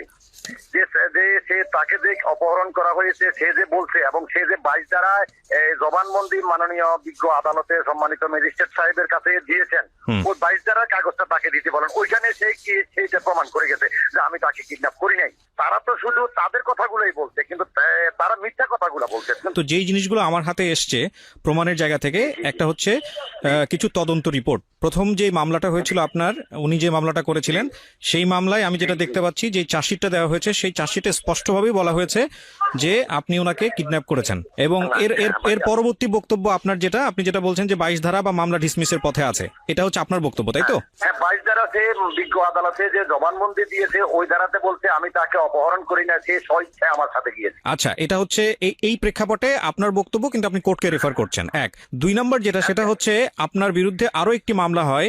সেই মামলাটা হচ্ছে তার যে ছোট বোন, তার বয়স এখন বোধ, তার ছোট বোনকে অপহরণ করেন আপনি, এবং তাকে পাওয়ার জন্য, তাকে করার জন্য, মানে জোর করে পাওয়ার জন্য। সেই সময় আপনার তার সাথে যে ফোনের কথোপকথন, সেই কথোপকথন লিখিত আকারে এখানে আছে। এবং আমি যেটা দেখতে পাচ্ছি, সেই মামলারও একটা চার্জশিট হয়েছে। সেই চার্জশিটে স্পষ্ট করে বলা হয়েছে যে আপনি অপহরণ করেছেন, আপনাকে অন স্পট ধরা হয়েছে এবং আপনি এটার অপরাধী। কি বলার আছে এটার প্রেক্ষাপটে? আচ্ছা, এই প্রসঙ্গে তার মামা তাদের স্থানীয় ইউনিয়ন পরিষদ চেয়ারম্যান একটা বৈঠক করে বিচার করে আমাদেরকে মীমাংসা করে দিয়েছেন। কেমন মীমাংসা করে দেওয়ার পরে তিনি 10 মাস 10 দিন পরে আবার আমার কাছে চলে আসতেন যে আমি সংসার করব। এই প্রতিমধ্যে তার মামা, তার নানি এবং তার তার নানা, তার মামি, তার মামা এবং সে প্রায় আমার সাথে যোগাযোগ করতো টেলিফোনে। আমি বললাম যে না, যেটা একেবারে শেষ হয়ে গেছে, ওটা নিয়ে আমি আর মাথা কামাইতে রাজি না। যেটাতে বিচার হয়েছে সম্মানিত চেয়ারম্যান সাহেব, মাননীয় চেয়ারম্যান সাহেব বৈঠক করে এটা মিনিমাইজ করে দিয়েছেন, ওটাতে আমি আর যেতে রাজি নই। তখন সে বললে যে তুমি যদি আমাকে না নাও, আমি তো কলঙ্কিত হয়ে গেছি। আমার মা বাবা, আমি নানার বাড়িতে থাকি, আমার কোনো পরিচয় নাই। এখন আমার নানি আমাকে প্রথম যে মামলাটা, ওই মামলাটাও সে জেলে ছিল, ওই মামলায় সেও জেলে ছিল 16 দিন, আমি ছিলাম 21 দিন। আমারটা যখন তার এইজ প্রমাণ করে দিল আমার বউ বা আমার ছেলেমেয়েরা বা আমার লোকজনে, তখন মাননীয় আদালত আমাকে জামিন দিয়েছে। এজাহারে তার মামা তার ওই ছোট বোনকে নিয়ে আমার কাছে এসে বললেন যে তুমি একে রাখো, জান্নাতকে বা আমার মাকে ফোন দাও, জান্নাত চলে আসবে। মেয়ের জ্বালায় আমরা অস্থির, মেয়ে হয়ে গেছে, মেয়ে চরিত্রহীন। আমি বললাম যে না মামা, এটা কি বলেন, আমার পক্ষে এটা সম্ভব নয়। এজাহারে তার মামার নাম ছিল, কিন্তু চার্জশিটে তার মামার নাম বাদ দিয়ে সেখানে আমার নাম দিয়েছে। একজনও সাক্ষী দিতে আসে না, কোনো মামলাকে সাক্ষী দিতে আসে না। আচ্ছা, সবশেষে আমি আপনার নিশ্চয়ই আপনার বলার অনেক কিছু আছে, আমি আপনাকে বলার জায়গা থেকে, আমি এই জায়গাটা থেকে আমি মনে করি আপনার বলতে দেওয়া উচিত। কিন্তু আমি শেষমেশ যে প্রশ্নটা করতে চাই মানবিক জায়গা থেকে, আমি প্রথম যে ব্যাপারটা আমি আপনাকে পরিষ্কার করি, আমাদের অনুষ্ঠানের উদ্দেশ্য আপনি দোষী না জান্নাত দোষী সেই বিষয়টা প্রমাণ করা না। হ্যাঁ, আমাদের অনুষ্ঠানের উদ্দেশ্য হচ্ছে যে এই রকম একটা অসম প্রেম বা জান্নাত যে কথাগুলো বলেছে, বা আপনি আপনার পক্ষ থেকে যে কথাগুলো বলেছেন, মূলত ক্ষতি দুইজনেরই হয়েছে, রাইট? আপনারও ক্ষতি হয়েছে, তারও ক্ষতি হয়েছে। সো এই ক্ষতির বিষয়টা মানুষ জেনে মানুষ যাতে সচেতন হয়। আপনাদের দুজনের কারো দিকে আঙুল তোলা আমাদের অনুষ্ঠানের উদ্দেশ্য না। অনুষ্ঠানের মূল জায়গাটা হচ্ছে মানুষকে সচেতন করা। এবং একই সাথে আপনাকে এটাও বলতে চাই যে আমাদের এই যে আমরা আপনাদের দুজনকে দেখিয়ে মানুষকে সচেতন করছি, আর যদি দোষী বা নির্দোষের ব্যাপারটা থাকে সেটা সম্পূর্ণ এখতিয়ার হচ্ছে কোর্টের। আমরা শুধু কিছু কাগজ পেয়েছি এবং আমরা মনে হচ্ছে যে আপনার বক্তব্যটা জানা উচিত, সে অর্থে আপনার বক্তব্যটা জানলাম। এবার আমি আপনাকে কিছু প্রশ্ন করতে চাই। প্রথম কথা হচ্ছে আপনার বয়স, আমি যেটা দেখলাম কাগজে কলমে এখানে 50 বলা হয়েছে। তো হ্যাঁ, তো এই যে 50 বছর বয়স বা যাই বলি না কেন, এইরকম একটা বয়সে থেকে পূর্বে স্ত্রী থাকা অবস্থায়, বাচ্চা থাকা অবস্থায়, এরকম একটা আন্ডার এজ মেয়ের সঙ্গে আপনার সম্পর্কে যাওয়ার প্রয়োজনটা কি ছিল? আপনি শুধু এই বিষয়টা বলেন। আমার কোনো প্রয়োজন ছিল না। তার নানি এবং তার নানি যখন যে মামলাটা বিনা দোষে আমাকে এবং তাকে জেলে দিয়েছিল প্রথম মামলাটা, এই মামলার পরিপ্রেক্ষিতে সে জামিন পেয়েছে, আমি জামিন পেয়েছি। জামিন পেয়ে আসার পর সে কার কাছে খবর পেলো আমার জামিন হয়েছে, সে আমাকে টেলিফোনে, আমার ফেসবুকে যাবতীয় টেলিফোন মানে করতে করতে আমাকে অস্থির বানায় ফেলছে যে আমি আপনার কাছে মাপ চাবো, দেখা করবো, এই করবো, সেই করবো, অনেক কথা। তখন আমি আমার বউকে জিজ্ঞাসা করলাম যে আমি কি যাবো? বলে তোমাকে এত মান সম্মান, তুমি একটা রাজনৈতিক নেতৃত্ব, তোমার জীবন ধ্বংস করে দিও, তুমি আবার তার সাথে কেন দেখা করবা? আমি বললাম না যাই, নো প্রবলেম, অসুবিধা নাই, তুমি কোনো চিন্তা করো না, আমার কোনো ওই ধরনের টেন্ডেন্সি নেই। আমি তাকে মেয়ের মতোই জানতাম ভাই, বুঝছেন? আপনি তাকে মেয়ের মতো জানতেন, সে আপনাকে বিয়ে করতে চেয়েছে, এগুলো কি বিশ্বাসযোগ্য? মানে আপনি বলেন, আপনি যদি একটা রাজনীতি ব্যক্তিত্ব হয়ে থাকেন, মানে আমাকে কি বিয়ে ভাই, আমাকে যদি তার ভয়েস রেকর্ড গুলো আপনি শোনেন, আমার কাছে সব আছে তথ্য, না, ওরা কিন্তু ওদের গুলা দিয়েছে, আমি কিন্তু আমার গুলা এবং ওদের গুলা দুইটা আপনাকে প্রডিউস করবো। আমার লক্ষ লক্ষ টাকা নিয়েছে, তারা জেলও ছিল, তাদের বিরুদ্ধে আমি মামলা করছি, তাদেরকে আমি জেলও খাটাইছি। কিন্তু তার ভয়েস রেকর্ড গুলা, তার চ্যাটিং গুলা, তার ভিডিও সিডি গুলা যদি আপনি দেখেন, তাহলে আমি তাকে দোষী করি না, কিন্তু তার সম্পূর্ণ দোষ হচ্ছে তার নানি। ডেফিনেটলি। সো এই হচ্ছে জান্নাতের জীবন গল্প। আমি শেষ বেলায় এসে খুব ছোট্ট করে যে কথাটি বলতে চাই সেটা হলো যে জান্নাত কতটুকু ভুল করেছে, কিংবা যে ব্যক্তিটি, যিনি 50 ব্যক্তি জান্নাতের এই জীবনের জন্য দায়ী, যিনি নিজেকে এখনো জান্নাতের স্বামী বলে দাবি করলেন, তিনি কতটুকু ভুল করেছেন সেটা আমাদের আজকের এই অনুষ্ঠানে আঙ্গুল দিয়ে তাদের দুজনকে আঙ্গুল দেয়া বা আঙ্গুল দিয়ে দেখিয়ে দেওয়া আমাদের উদ্দেশ্য নয়। আমরা শুধু বলতে চাই যে জান্নাতের মতো